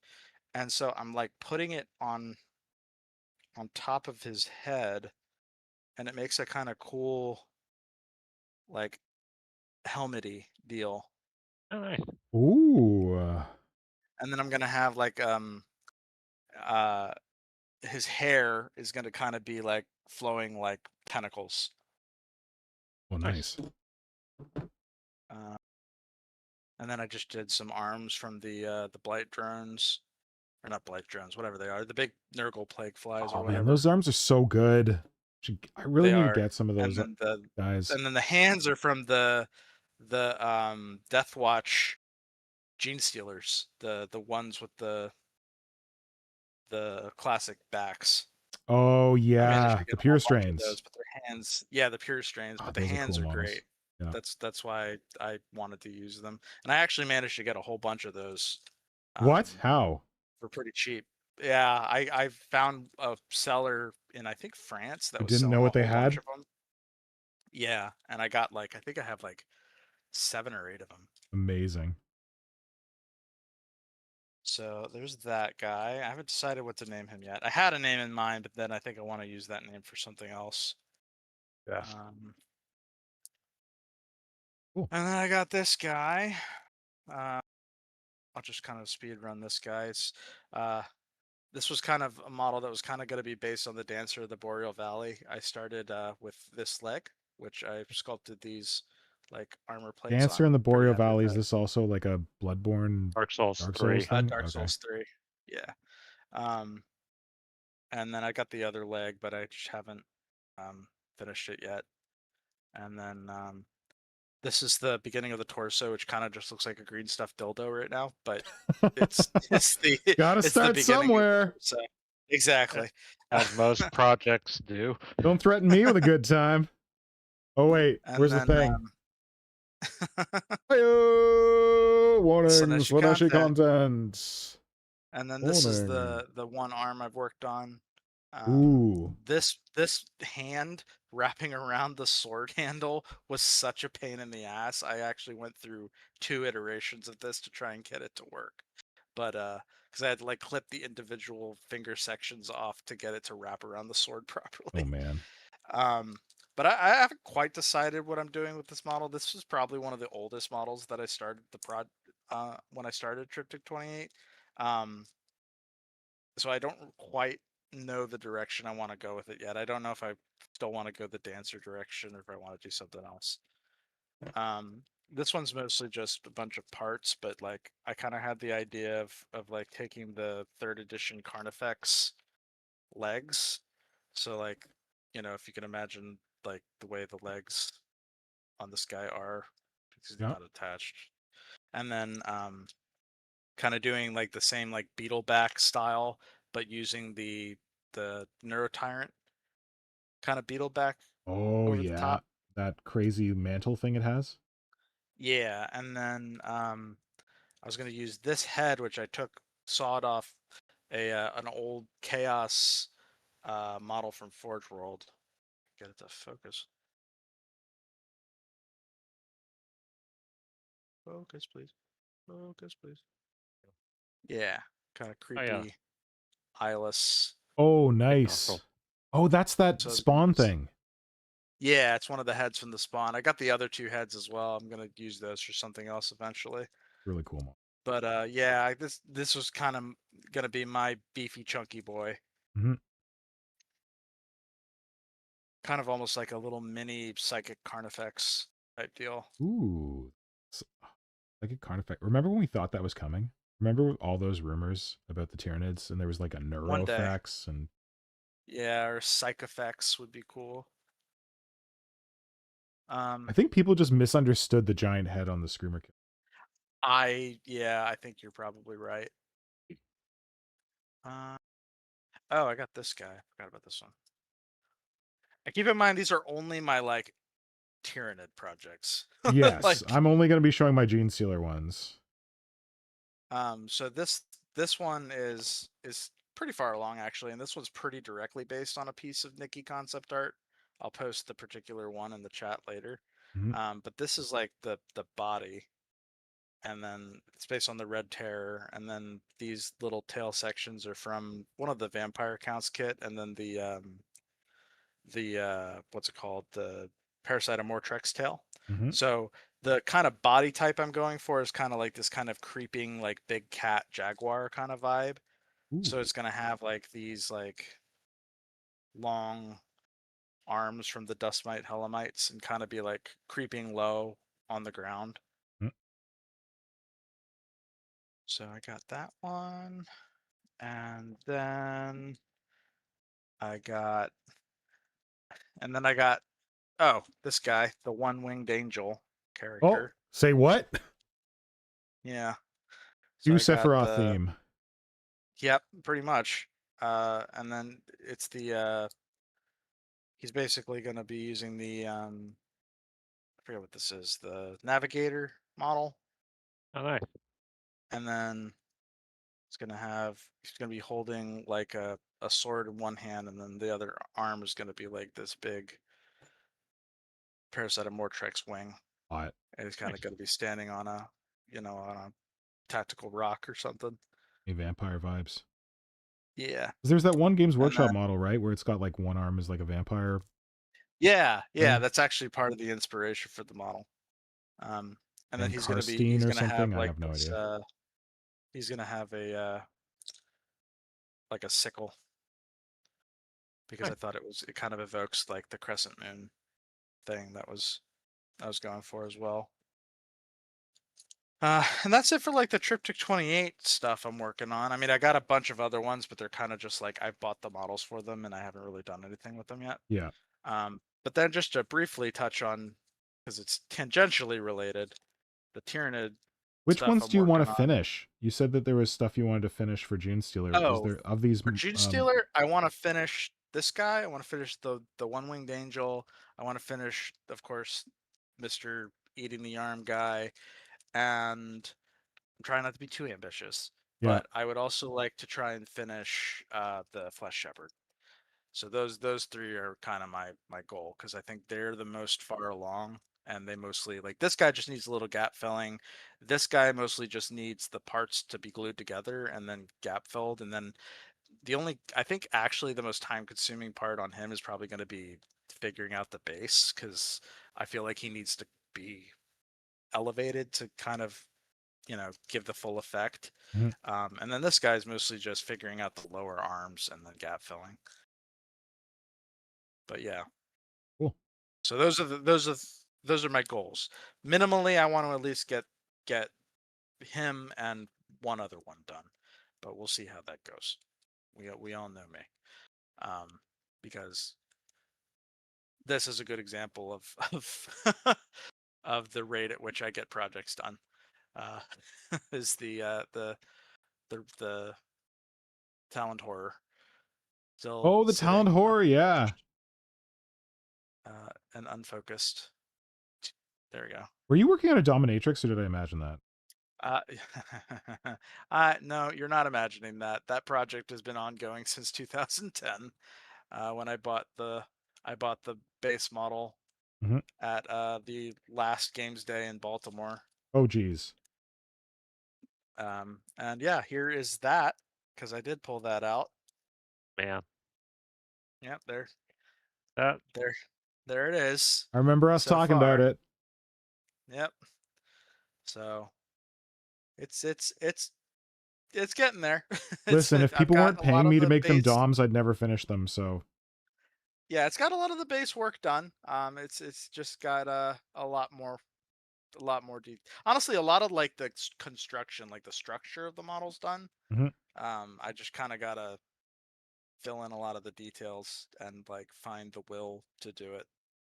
But yeah, that's all my work in progress Cool. Tyranid stuff that's like actively in progress. One last thing I will show off is I got this head from our good friend Mr. Frankendoodle Mm-hmm. Oh man. that I got commissioned based on your concept art, Will. Oh. Oh. Oh, he was working. He was doing that for you. That makes Yeah. sense. Okay. Yeah.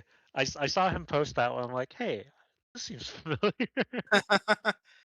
So yeah, this was done by Mr. Frankendoodle. Definitely recommend checking out his Instagram if you have not. Concept art But this was will also also be partially going on a future project one of these days. Cool. that concept art was also partially based off of a third edition codex, like little like fluff. Yeah, I think it was third or second edition. Yeah, one of those two. Yeah, just very throwaway artwork, which is like, oh, this is a cool idea. Wait, which was that? It's the The like Tyranid, multi-mouth. yeah, Tyranid warrior with like two mouths. Like Oh, a it's tongue really mouth. old, right? Yeah, it's very old. Okay, yeah, I And can then it picture had it a now. mouth on one of the tongues too. Yes, I Did remember it. Is I missed that one. that Blanche? Or was that no? I don't think so. I think that might have been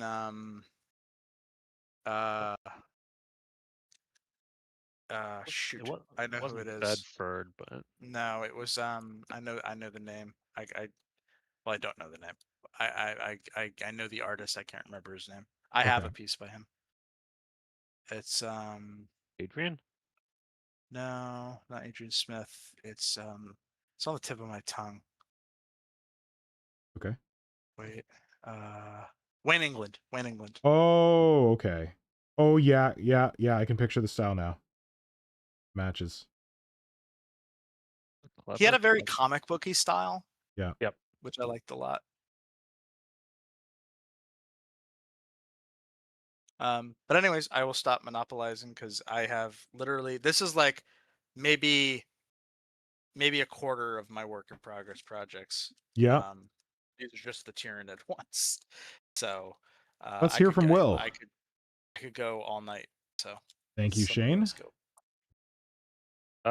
My work in progress. I've been working on a resculpt of the Screamer Killer base, which I'm actually like 90% done with. I finally glued the arms and I need to just kind of add some armor stuff, but basically I hated the mutton chops and I wanted to like kind of evoke a little bit more of that like just distended mouth screaming like look. And Yes. most of the sculpting work has been to like infill the sort of mouth muscles, but I think it's coming along okay. It's really That looks like mostly it's proper screamy, we'll say. Yeah, Hydra is going to be a big fan. He loves it when Tyranid mouths are properly distended. He thinks the Games Workshop doesn't go far enough. Oh, I 100% concur. But yeah, honestly, like I also need to like infill the vent. But other than that, honestly, this guy's mostly done. There's this Hive Tyrant variant that I was working on it for a Nidvember a couple of years ago. I don't even remember how long ago, but it really just kind of like I was going for like an Electro Tyrant look. I just never got the gumption to finish it, and so he's still unfinished. I've had this like endless project of trying to do alternate uses of the venom thropes.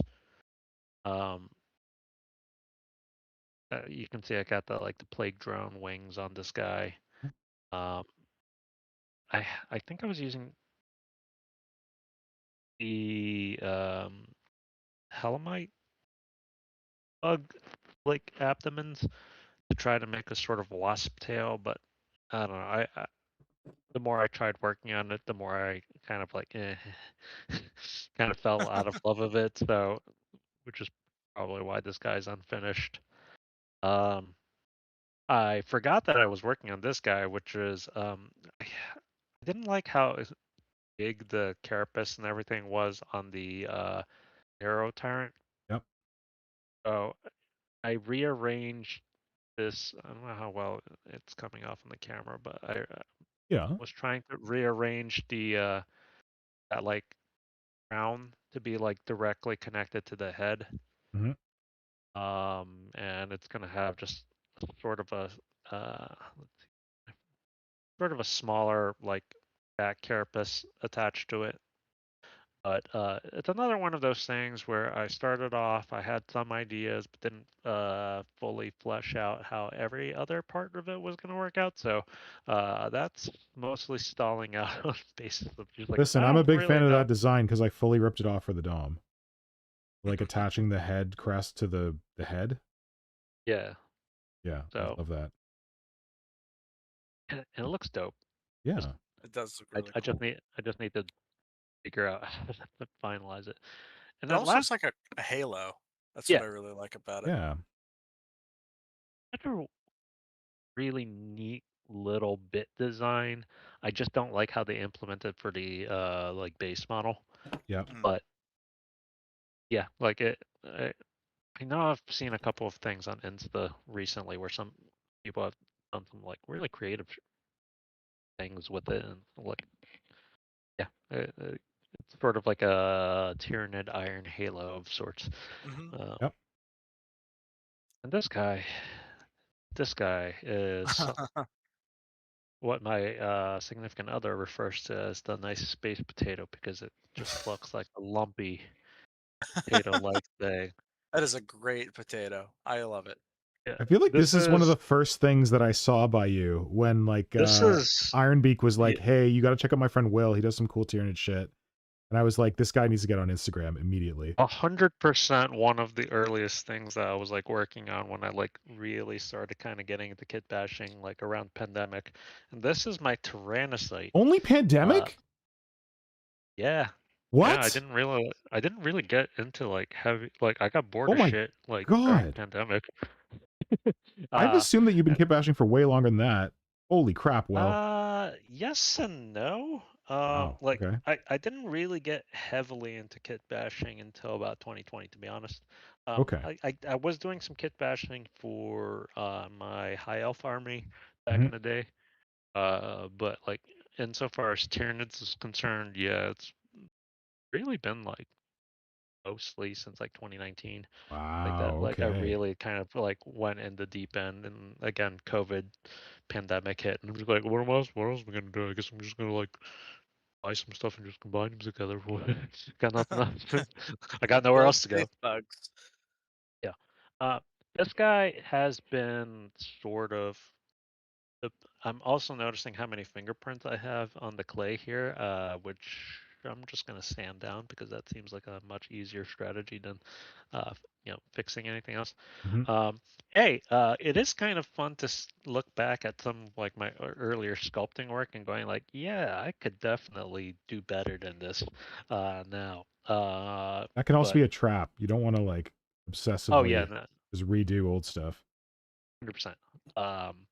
But the thing is, because I don't remember how much I showed this off to people, but the basic idea here, I had I hated the Tyrannocyte being just like a blob, so I wanted him to be a more active monster. So I was trying to make this into essentially an active drop pod monster with like giant claws that acted as like heat shields.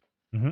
And there's a lot of them, as you can kind of see, and I've done some infill work here and there for some of the arms, and you can see that it's just a crap ton of crap that I've just not been working on because, as it turned out, for infilling this amount of stuff with putty and stuff is a huge just time sink. Yeah. It's so much work, and I You got need this to get stuff. the air clay, smooth on air clay. It's gonna save you. And you can do mean- like rough detailing in it. Yeah, but the secondary thing is the outer skin, because as it turns out, infilling the back side of this stuff with like things is starting to make it like heavy, at least with the epoxy sculpt. So I got this Yeah, I can imagine. material called Warbler, which I Oh, seems yeah. to Oh be yeah, used- okay. Very Um, cosplay. yeah, Possibly. cosplayers, and it's actually like really kind of cool because it's sort of like a tacky, not quite plastic card kind of material, Mhm. but it's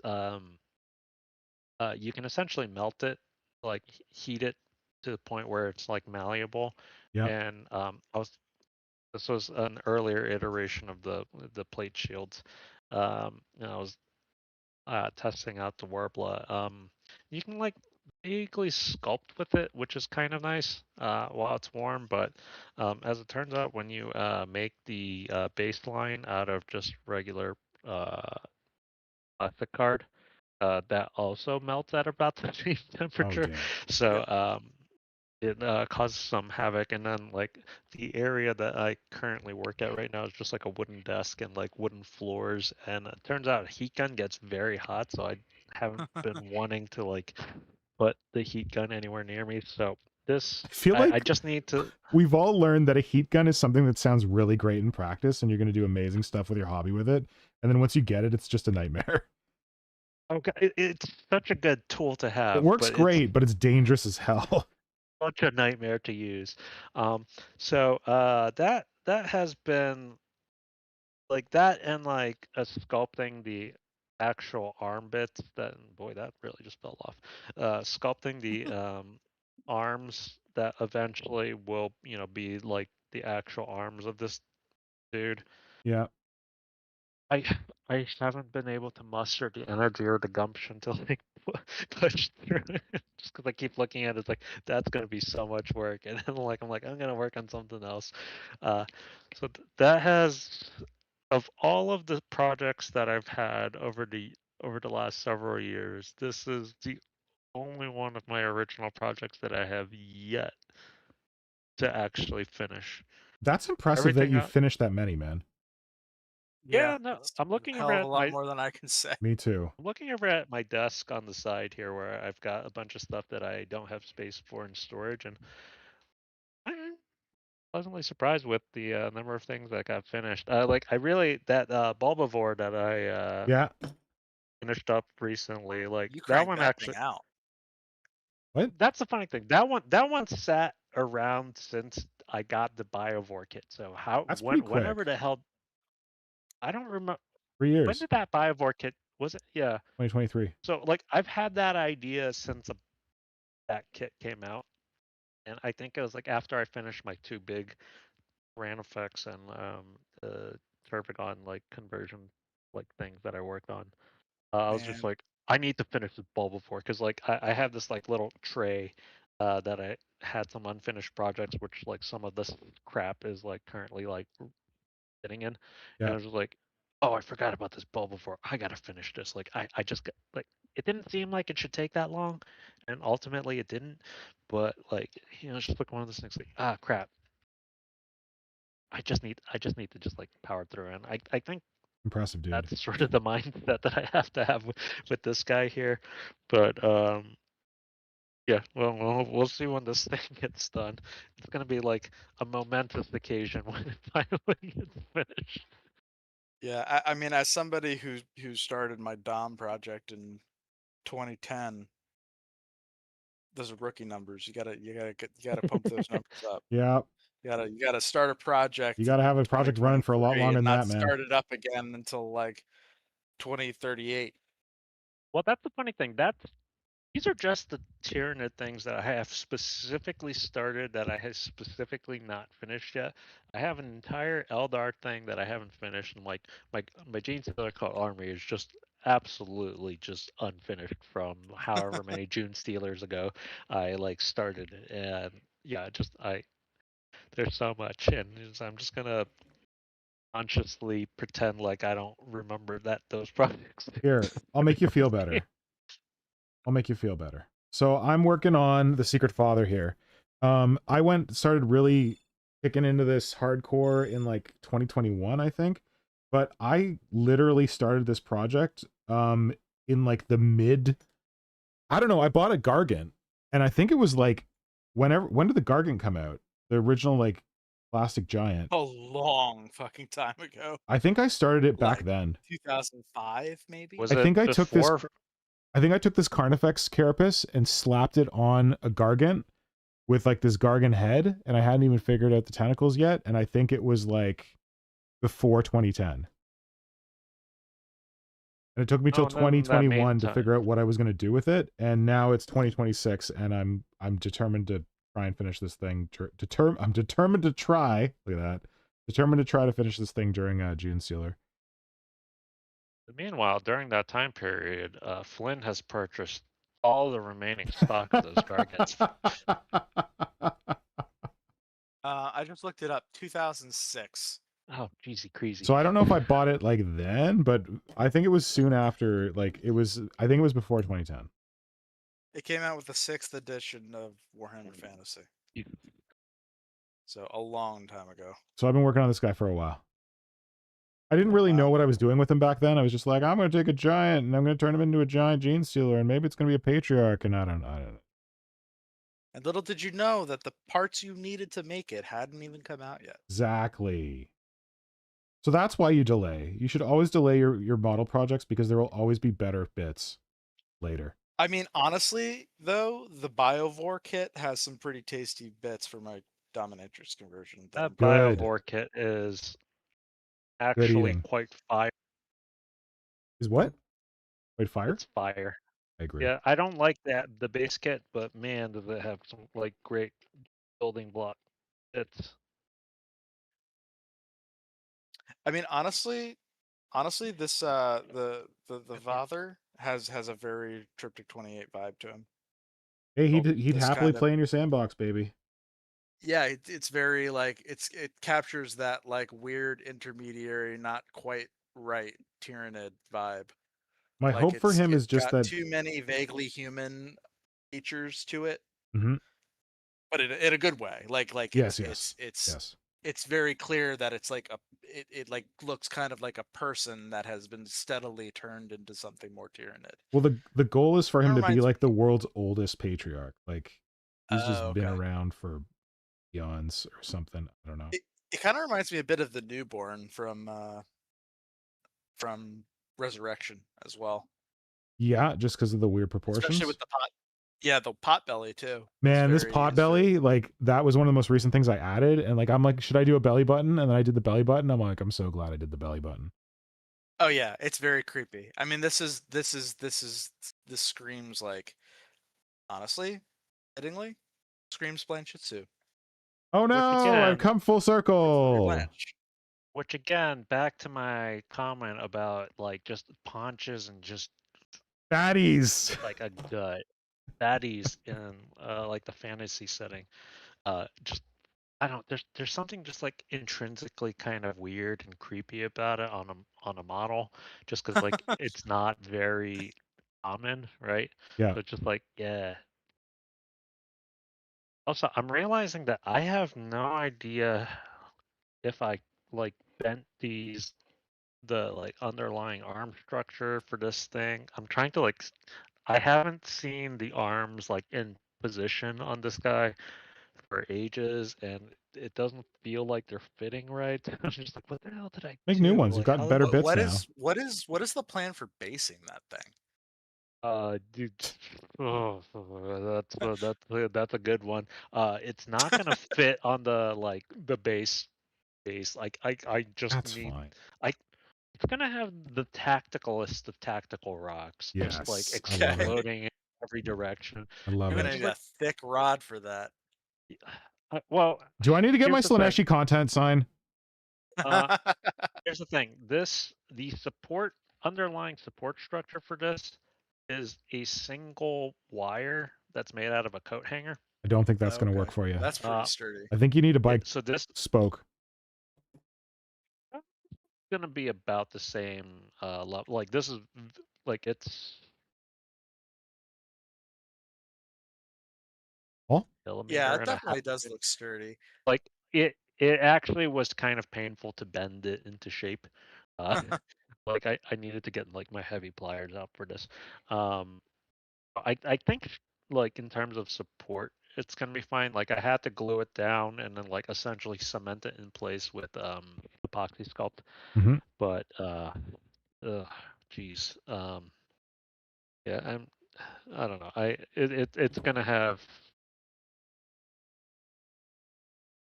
Yeah, this is one of those scenarios where plan out your try to plan out your projects as much as you can, folks. Kind of like learning situation. All right, I'm gonna do some rapid fire model project stuff. So we talked about the All Father. There's this guy who's supposed to be just like kind of standing, chilling, super big, Ogren inspired, aberrant dude. I hope to get him done soon. See what else we got What's here. the plans for him, like in terms of GeneStealer parts? What's that? What's the plan for him in terms of GeneStealer parts? Like, what's I want to give him like a kind of human-y head. I don't know if he's gonna be that GeneStealer-y, or if he's just gonna be like starting to mutate. Like he might have like the head stuff. This is something that I didn't make, but like I've never finished painting. This was a commission from Bits of Box. He made this really awesome big ass aberrant for me, Ogren kind of thing, based on the Minotaurs from Fantasy, which are horrible models but excellent aberrants. And oh wow, that is great! Holy shit, I've never seen an aberrant made from one of those. That is fantastic. I think this might have been Bits of Box makes amazing miniatures, and then is like, I'm kind of bored with this, and I'm like, can I buy it? So I think this might have been one of those, and he might be making another one somewhere, but I don't know. So that guy started painting, and then I got this guy who, this is one of the terminal strains. So I have this whole idea of taking a Tyranid army and aligning it with my GeneStealer cult, and like this would be like I don't know if this is quite Carnifex. I don't know if he's big enough to be a Carnifex, but something like that. And then this guy would be, these would be Termagants. So they're just like people who have like, the idea with my GeneStealer cult is that it's been around for so long that it's trying to actively dodge the high fleets. And it means that it's gotten like the mutations have gotten completely out of control, and they need to kind of cull the mutations from time to time because the GeneStealer strain is not meant to stick around for this long and continue mutating. So it gets out of control. So what they do is they take like the most messed up mutants and they put them into this, they label them terminal strains, and they just like make them like fodder for the cult. But like the terminal strains is because this guy's a termagant. Get it? Anyway, so I got a bunch of Poxwalkers and I started doing this work on them. I've got a couple of other ones. I gotta go find them. I don't know where they are. But I'm actually really happy with like the weirdness of it. I love the idea of GeneStealer cults having like kind of high-tech, high-skill operatives. 1,000 years ago, I made I try to convert, Christ, what are they called? Stormtroopers, by combining Cadians with Space Marines, and then like kind of messing with their guns and stuff. So I took that design and I applied it to 2 neophytes. And they got like their like power packs, and then they're basically just like las guns with computer cable and lights on the side. But they're like the special forces kind of dudes. What else have we got? Oh, things that other people did for me, and I don't appreciate them or deserve them. I don't know if anyone recognizes this logo. So this is the Polysmith. I commissioned him to make me what was supposed to be a Count as Tervagon. Oh no. Okay, here we go. Polysmith. I'm not familiar with that name. Yeah, you are. He just came back. He just came back. Hiatus, apparently. If you see his profile, you'll probably recognize his stuff. Okay. So this is he made a power armor power lifter. Oh, okay, yep. Suit for me, and there's supposed to be a Magus in here, but he used like a male Magus, and I want to convert her to be a female Magus because I want this to be a Tervagon. And the idea is that it summons it uses this like the like loudspeakers up here, and she like summons the terminal strains out of the sewers to come and fight as if they were termagants. And it's got like this kind of rudimentary looking kind of nail gun thing. I have this whole thing where I want these to look like industrial mechs that the Genestealer cult is just like using for their purposes. And this would again cool. to count as Tyranid monstrous creatures. So I Zenithal primed it, and then I got really worried about painting it and doing it justice, so I stopped. You're painting it yellow, right? I want to. I really want to. I want. The problem is that my Genestealer skin is like yellow green, so I don't know if I can like have yellow, green, and yellow. But I do want to paint like the mech construction stuff yellow, because I think that that's a color that I don't have in my cult currently. This is another amazing Bits of Box creation, where I asked him to make a mech for me that could count as like a Carnifex or whatever. And again, it's supposed to look like an industrial mech. Like this is supposed to be look like a welding torch or something like that. Gotta pin this sucker. Got the cool pilot in there doing his thing. Man, I feel like I can do like fleshy stuff, but I can never get into like doing these kind of like X? like I can never see, yeah, like, but like just like mechanical things. I can never see the bits coming together. Yes, the way I can with like I fleshy also stuff. appreciate it greatly. I forgot what the stuff was in here. So on the mechanical angle, I started converting again, Allied, Genestealer Cult, and Tyranid Force. This is a what the heck are those things called? An Amble, the mechanical Amble, Ambot? Ambot, yeah. And I wanted to convert an Ambot with a dude riding in it to be like a to count as a warrior. So it's like a mech suit for a random Genestealer Cult miner dude. And this would count as a Tyranid warrior.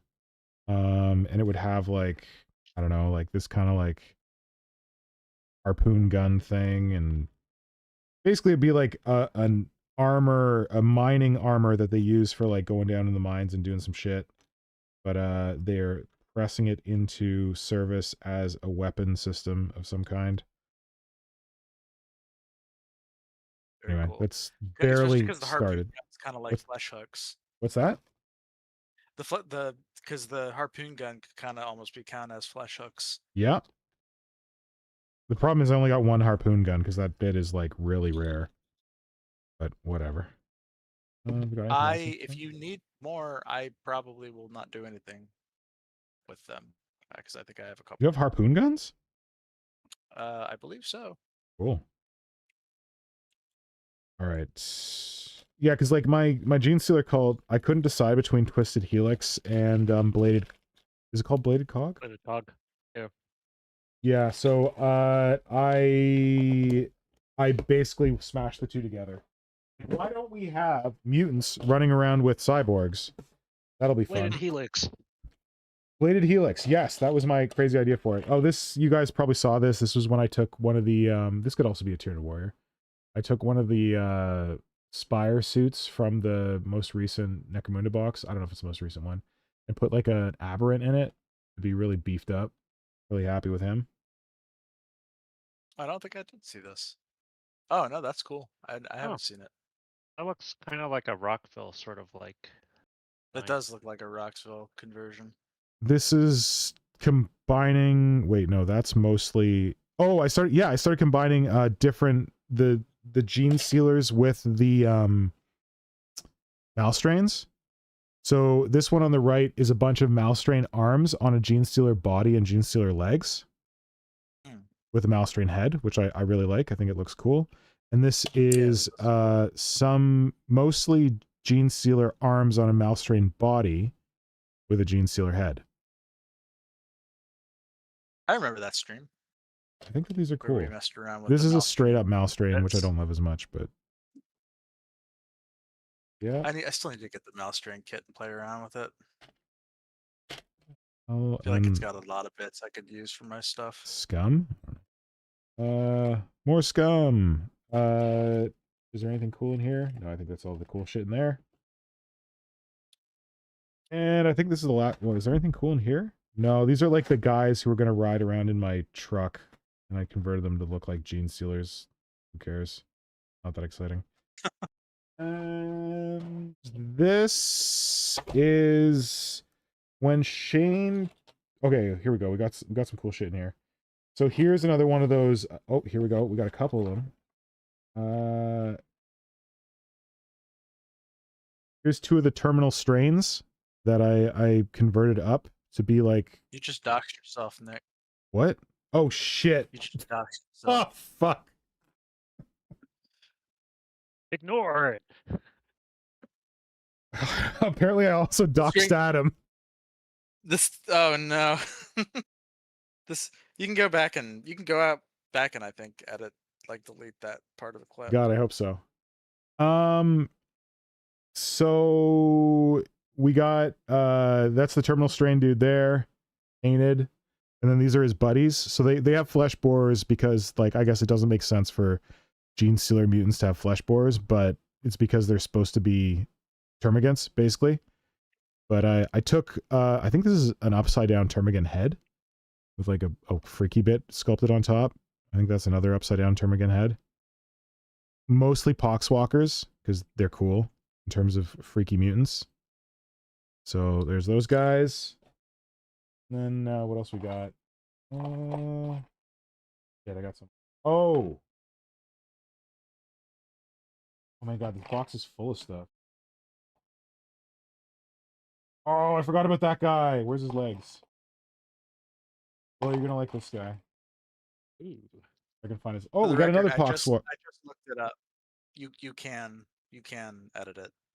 Sweet. YouTube has both a blur tool and a tool that you can cut. Thanks. I will go back and do that. So this guy's got like a weird flesh borer growing out of his arm. He's another one of the terminal strains.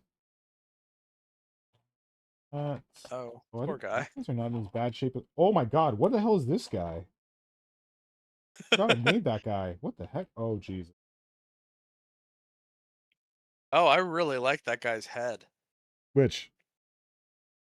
The terminal dude? The guy with the hammer and the flesh borer popping out of his arm. Nice. Those heads are really easy to do. You just take a blah blah blah. Termagant. You flip it upside down, and you cut off most of the head, and then Bob's your uncle. Could you send me some pics of these? Yeah, certainly. I got this guy who's supposed to be like juiced. Will talking about. Well, it's not a fatty, but he's a big muscly guy. This is supposed to be my like juiced up Bane aberrant. So I wanted to like sculpt in like additional muscles and stuff on him. Like he's like totally hit way too much of the super juice. I think darkness is your ally. I don't know that he was necessarily a Genestealer. If I was just trying to make some juiced up Venom inspired what's it called? Goliath, but now I want him to be a Genestealer. Like so he's pretty fun. I think, is it a Goliath head? I like and how I his muscles look like they're bursting out of the like containment suit armor. I gotta do more muscles. I don't know if it's gonna really work, but I'll make him work. I forgot I made him. He's fucking cool. And then we got this guy. I don't know what the heck this guy was, but he was just a cool dude. Genestealer cultist thing. He's got like a pistol. He's got like a blade. He's a little I think I was messing with Goliath. So he's a bit beefier than your standard cultist. It's kind of fun. And then when I was trying to do count as Genestealer cultists, I wanted to field them as like AdMech or Kill Team. So I did this one, which I was really happy with, and like I cobbled together this gun out of like a bunch of different stuff. Hot tip, AdMech Skitari dudes, the ends of their guns look like the ends of like M16s or something. You just have to like flip them upside down or something, and I put like a little scope on there. And this guy kind of worked with like the squatting legs. His torso is a little bit too short and looks a little messed up. And I did this dude, and his torso is definitely way too short. But I love his gun. His gun's so cool. But something's going on with his chest and the length of his torso, and I don't know. But like, look at how sick this gun is. Like, that's some sick sniper rifle. So I think I need to save that gun and put it on someone who doesn't look as messed up as this dude. Anyway. Oh, I had a guy in Kill Team fall off of a building and survive, so I gave this guy some bionic legs from Skitari, and he's got a cool gun from Bansar, I think. Again, I like the idea of like Genestealer cultists having more tech. We got, oh no, his blade broke. This is when I was like smashing Delac with Genestealer. He had like a little like blade here. He had like a little pistol that I kind of like chopped down. I just really like how tall and like willowy they are. Anyway, I'm gonna fix him up. This guy's my favorite one that I made of them though. He's like sneaking, and he's supposed to have like a he's supposed to be like a needle rifle. I just messed around with like a what are the pretty ladies? Escher, like an Escher gun, and put some extra stuff on it. He looks a little sneaky. And then okay, so wait, oh, this guy was also cool. He's another one of the like slap together Delac creepy. Like I wanted these guys to be like kind of like the inner circle of my cult. Like they're just like super badass dudes who like, I don't know if they're enforcers or whatever, but they're pretty neat. I think I was gonna sculpt something on their necks to kind of cover up that part where I cut out the front of the Delac hood. Gave them little like cult blades and little sigils and stuff. Yeah, the Delac stuff's great. And then Yeah. we come to Gotta finish my the cult. saddest part of my unfinished Genestealer, which I feel like Shane can empathize with it, where you were talking about how you had that one guy that you were painting and then like it didn't go well and it totally threw you off. No. Don't remind me. Well, what I was doing is that I had this mad idea to make Genestealer cult jackals, but I didn't want them to be actually riding motorcycles. I wanted them to be like messed up combination of mutants and cyborgs. So I just turned them into these crazy wheelie dudes. Yo. Where it's like aberrant bodies on like single mono wheels whipping around. This guy's got a little Genestealer cult familiar loading his whatever grenade launcher for him. Oh man, I forgot how good this was. Holy shit. Wait, I'm sorry, but where's the like tragedy here? Wait, just wait. Then there's this guy. That one especially is incredible. This one who is like very much inspired by who's the guy? Darkwing Duck, the robot dude? Gizmo Duck. Gizmo Duck. This guy was inspired by Gizmo Duck. He's got like his big axe and he's got like a cybernetic arm that's got his little bolter on it. I don't know why he's carrying a skull. That's just the arm I had. Is kind of Gizmo Duck. Yeah.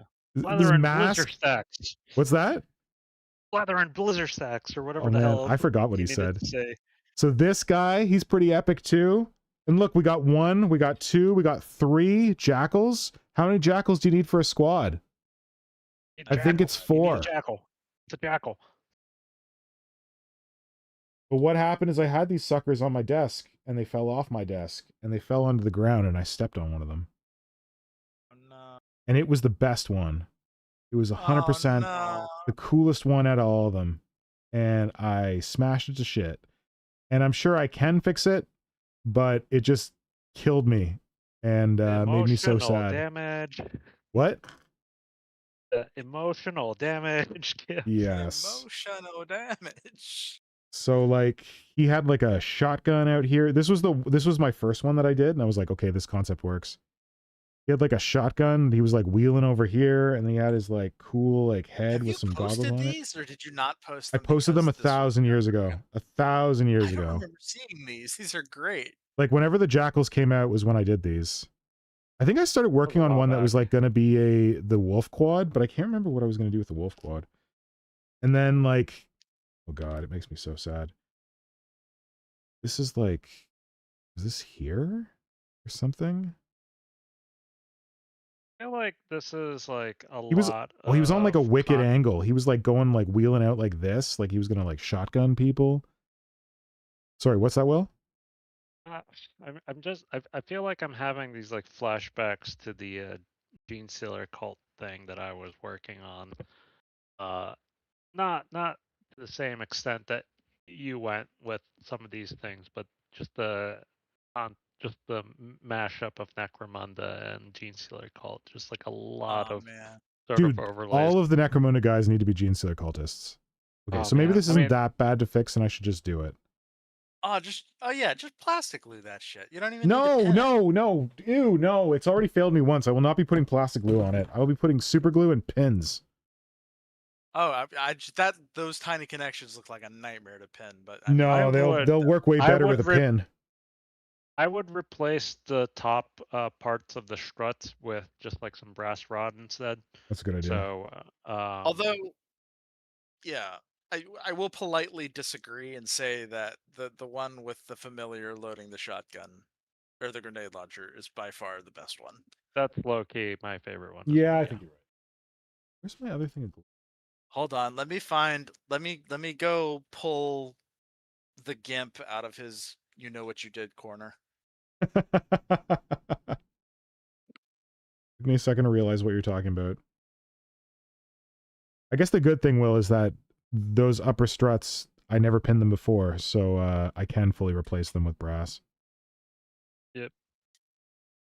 That would probably make it a lot more sturdy / less likely to anger me in the future. Okay, so this entire having Space Potato back out onto my table has taught me that I grossly overcalculated how big these parts are gonna be. So I'm gonna Yeah? have to yeah, I need to take off like a lot, like bend them back into a different shape, and this is going to be a huge pain in the ass. I actually think I need to get a second set of like heavy duty pliers to work on this because the needle nose pliers are not cutting working at all. So this is the gimp. This is his Oh tomb no. that he Oh yeah, has you used been bound Thing. in. What's his name? Super duper Egyptian dude. Oh, Catacross. Yeah, the Yeah, best model ever. yeah. So he's actually visually, like at least construction wise, he's still mostly in one piece, but yeah. Yeah. Oh god, he's sticky. Oh no. So the situation here is that you tried to paint him, something happened, the paint didn't adhere, and then you And then I tried to paint over it, and then I tried to strip him, and the stripping went horribly, and has made the plastic all kind of like soft. And What did you use? I used an all of it. oil paint, an oil wash, and I think something reacted weird. I think what happened, I've had time to think about it and done a little bit of research. And what I think happened is I didn't let the layer of acrylic paint dry fully before I put the oil wash on. And I think the oil reacted with the water and the acrylic paint and caused weird like paint and oil reaction. But yeah, he was a very cool model, and sadly, like I drilled out the little symbols on his cape, and I put little GeneStealer cult symbols in it, and he had this really cool head, which is now only vaguely attached apparently, and put like the sword on. He was a cool model. He's a cool model, Damn cool. and then now he's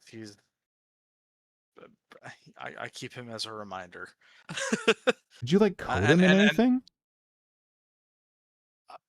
I just put him in I just put him in what was it? Not fucking Is it purple? No, like No, because I was afraid that was going to dissolve the plastic. Baking soda. No, I put simple green. Simple green. I put them in simple green, and I don't know if it was like a combination of the. I don't know. Something's up with this model now. The plastic feels weird. The simple green didn't take all the paint off. It's made all the green stuff work super soft. what if Um, you like I don't know how you would do it. Like got super thin super glue and then sprinkled them with baking soda. It's not going to be amazing. It's going to be like a little rough blanchitsu, little bit of texture.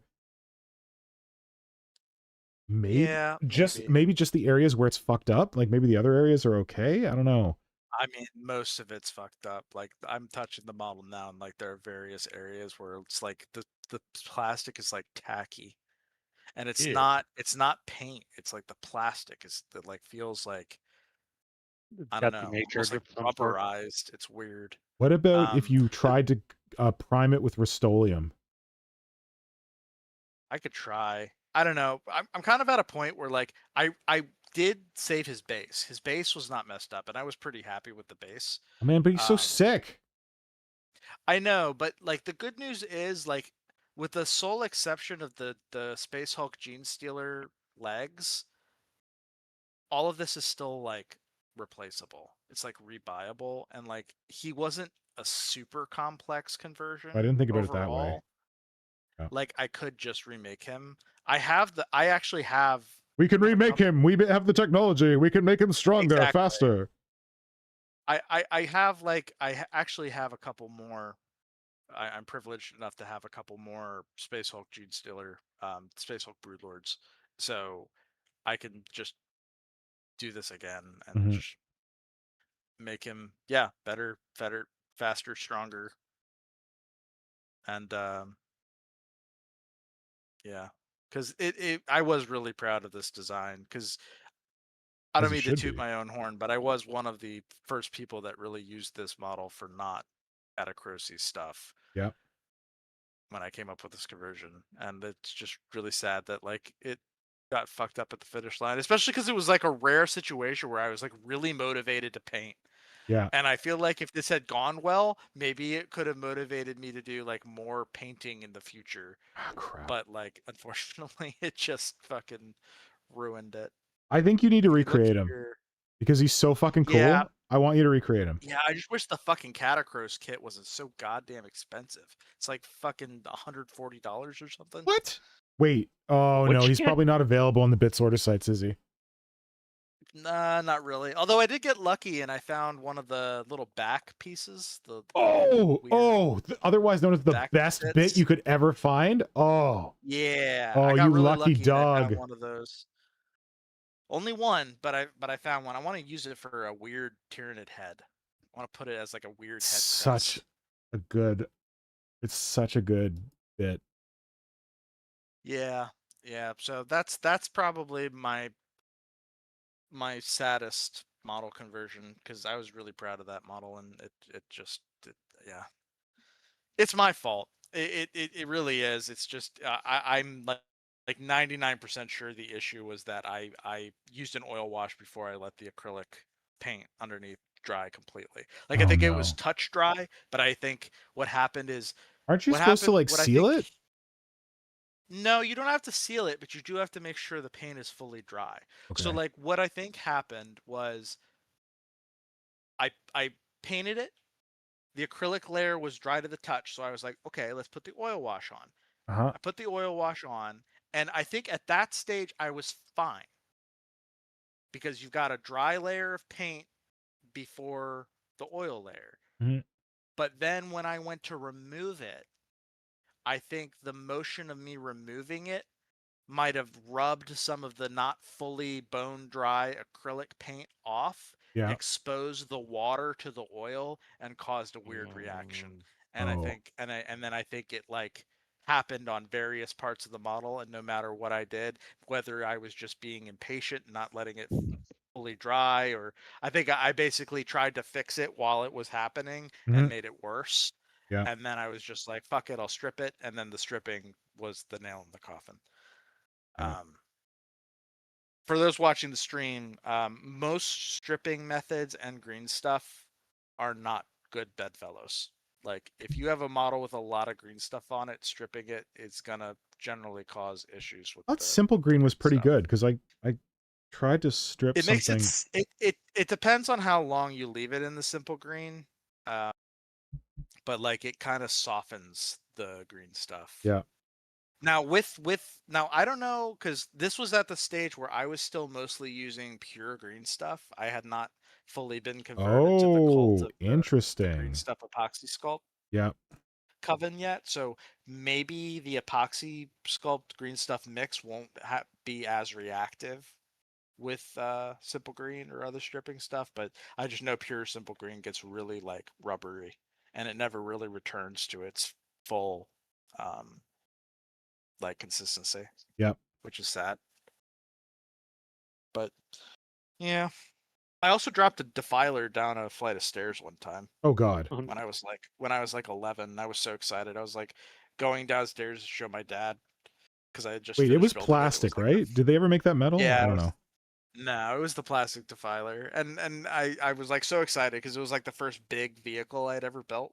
Yeah. And like I was going downstairs to show my dad, and I literally got like, this was like a flight of maybe like 10 stairs. I got like down the first 2 steps and I stumbled and I dropped it and I just watched it tumble down God, I the stairs. Disintegrate? can't get Yeah, over. it just fell apart because I wasn't using plastic glue, so it was just super glue. So like every step it hit, and these were hardwood stairs. These were not carpeted stairs, so it was Yeah. just like crunch, crunch, crunch, crunch, crunch.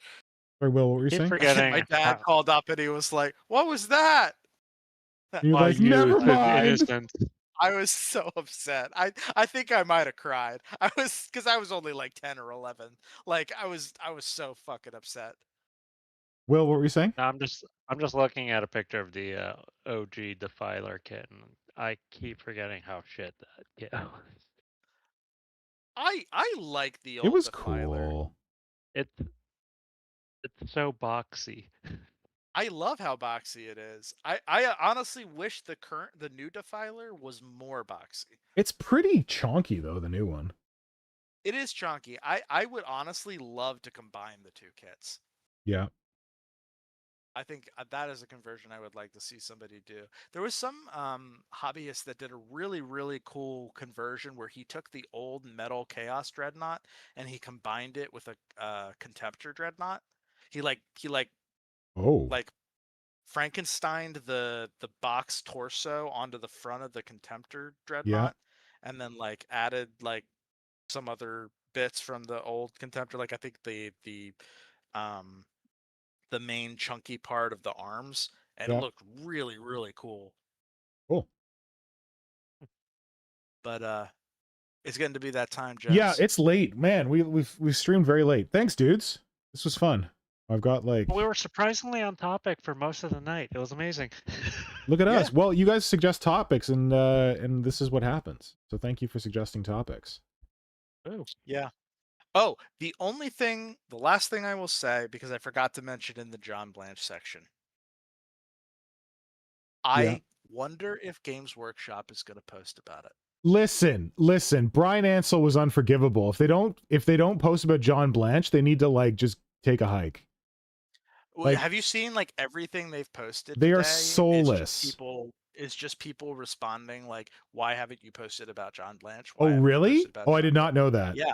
Go community. Like literally every single like Facebook post, Instagram post from today. Oh, let me go post some comments on Games Workshop. They've probably blocked me already. So, hot tip to anyone using Instagram. People can shadow block you. It's called restricting your account. And it means that every time you post a comment on their post, it'll look to you like you posted it, but no one else will see it unless they approve it. So they could well have done that with me if I like talk shit to them before or whatever, but why don't you post a comment? I'll see if I can see it. well, I don't know if you're going to be able to because there's just so many comments. That's true. Well, it did also break today, right? So like The Yeah, way I that this mean, works is like some that people have been defending, saying like, "Oh, well, all of their social media posts are just set up to be posted automatically," and it's okay, like, so here's what yeah, actually okay, happens from someone who works in communications, crisis communications, and social media. When shit like this breaks, you have to like decide what you're gonna do. You have to go and you have to draft a post, and then you need to send it to friggin' everyone and their brother to read and approve before you can post it. So it sounds like this news broke today. it did. The earliest Games Workshop would post about this is tomorrow. If they don't post about it by Friday, it's not a priority. But like when important shit comes up, you interrupt your pre-scheduled social media to post something. I would expect that if they're going to post anywhere, they're going to post about it on the Warhammer community site. But it could well be that they're like, well, we don't know what we want to post. Oh, we want to put together like a much bigger like feature or whatever about John and what he meant to the company, blah, blah, blah, blah, blah. They could be overthinking it. So, yeah. I don't think they posted anything when he retired. No, they didn't. They don't really post a lot of stuff when About humans? they're various, Yeah, Yeah. about human beings. essentially. So like, I mean, they try to keep. They just don't really acknowledge their creative folks. Like It's a terrible kind lot. of Okay.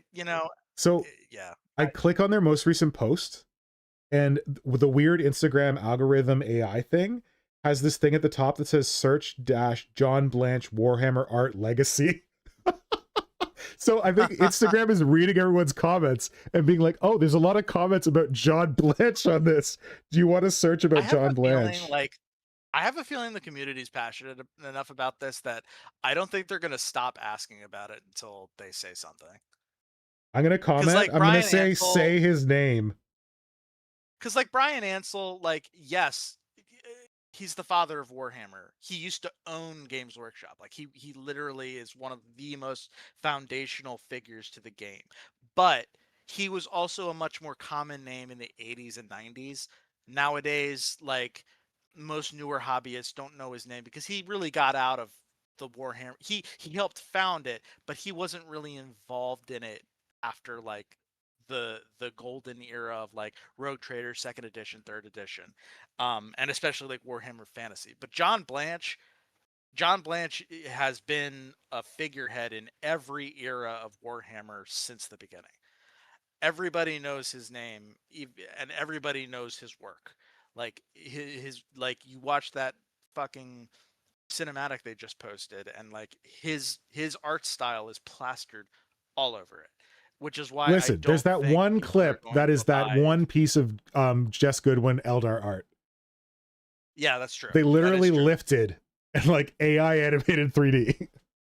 Right, but the like the thing everybody's talking about from that video, which is the animation of the Emperor, is based on the John Blanche artwork. So like, but this video came out like last week. Why are they only posting it now? I have no idea. And that was like a comment I saw a lot on Facebook, is like, you're reposting something you posted a week ago instead of a tribute to John Blanche. Real nice. Yeah. And it's like, so like, I think it's going to be really, really glaring if they don't even mention him at all.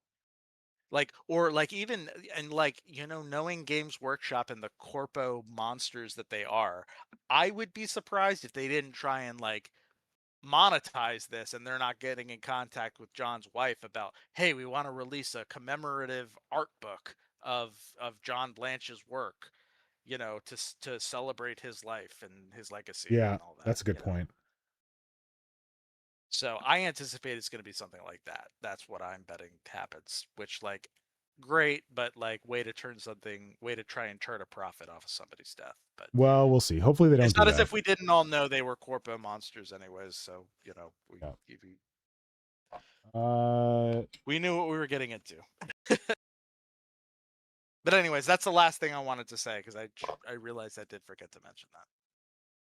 All right. Well, yeah, I didn't even know that was happening, or rather not. Oh my god, there's another box here. There's more shit in this. I think I showed you guys everything. Nope, that's just cultists. They're just aberrants. Oh, those are guns that I thought were cool. It's just bits. What the heck is that? No. I think I've shown you all my my work in progress stuff for cults. There's probably more kicking around somewhere, but I don't know where. What is this? Like, I have all this stuff. I'm like, what was I doing with this stuff? I was gonna like Blitz Mechanica mentioned he'd expect Army Painter to put something out. They did. Sorry, what was that? Same day. What? Blitz Mechanica mentioned he'd expect Army Painter to put something out about John Blanche. They did. They did? Why Same Army day. Painter? He does stuff Yeah. with Army Painter? Oh, is his paint line with them? Yeah. Okay, I literally could not give less shits about like all the millions of paint lines that come out, so I missed that. But like Army Painter is a big company, and like they put out a post. They are okay. Listen, they're a big company, but they're not as big as Games Workshop. Well, no, they are a little more nobody mobile. in the hobby space is. Army Painter would be slightly more mobile than Games Workshop. I'm not defending Games Workshop. I'm just saying that like, I would picture Games Workshop as being more of a behemoth than Army Painter, and the behemoths are hard to like. It's hard to steer a behemoth. Okay, so like I have a wolf quad here, and I was gonna make a wolf quad in the style of these like wheelies, and I really have no idea what I was gonna do with this wolf quad. I definitely had an idea. I don't know what the hell it was. Anyway. That me all the time. I'll dream up ideas and then I forget them by the time I wake up in the morning. Well, this was like years ago. These are all the legs I chopped off. Oh, so long story short, what I wanted to like encourage everyone to do based on the stuff that I showed is to take big muscular GeneStealer stuff like we were talking about with Will and put normal GeneStealer cult heads on them. You don't have to have like weird, doofy, aberrant Frankenstein heads. Just make them big and beefy and capable. The small heads make them look bigger too. Yeah, exactly. They make them look even more buff. Hell yeah. Hell yeah. Okay. Yeah, we should probably call it. Thank you, gents, for sticking around for quite so long. And for... Yeah, it's a good stream. I like this. We need to come up with well, more themes. I'm really glad you suggested it, buddy. Yeah. It was your idea. I actually be interested in doing maybe I'll talk to you about it off stream. I don't want to keep this going. Cool. Sounds good. Yeah, because like I feel like I don't ever try hard enough to make sure that the streams all have topics, and I think it's more interesting when they do. Like we I agree. Organically find like water flowing over ground. We find our natural level and eventually find a topic. But yeah, it's cooler to, you know, have it's a good plan. to have an itinerary because we had a very strict, like it was like, okay, we're going to talk about what we did in hobby. We're going to talk about John Blanche. We're going to talk about Will's JuneStealer stuff, and now we're going to talk about our projects. Yeah, worked out nice. Chat, what do you think? I feel like I wasn't in the chat enough, but yeah. Chat, how did you find this format? We'll have to track the chat a little better. Please send me pictures of those guys. I already just took them. Don't worry, they're coming to you. Sweet.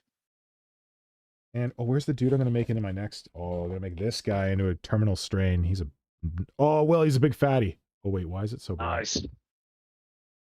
More fatties. More body types in Warhammer. Heck yeah. Heck yeah, dude. No, this is great. Thanks, guys. Yeah. And hope you have a good rest of the week and a good weekend. And we will talk to you soon. Happy JuneStealer, everyone. Happy JuneStealer. Everyone make some cool JuneStealer stuff. We definitely want to see it.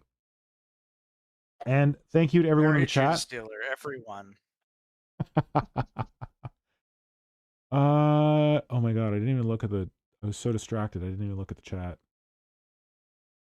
Chat, thank you for being here. And we'll see you all later. Adios. Bye-bye.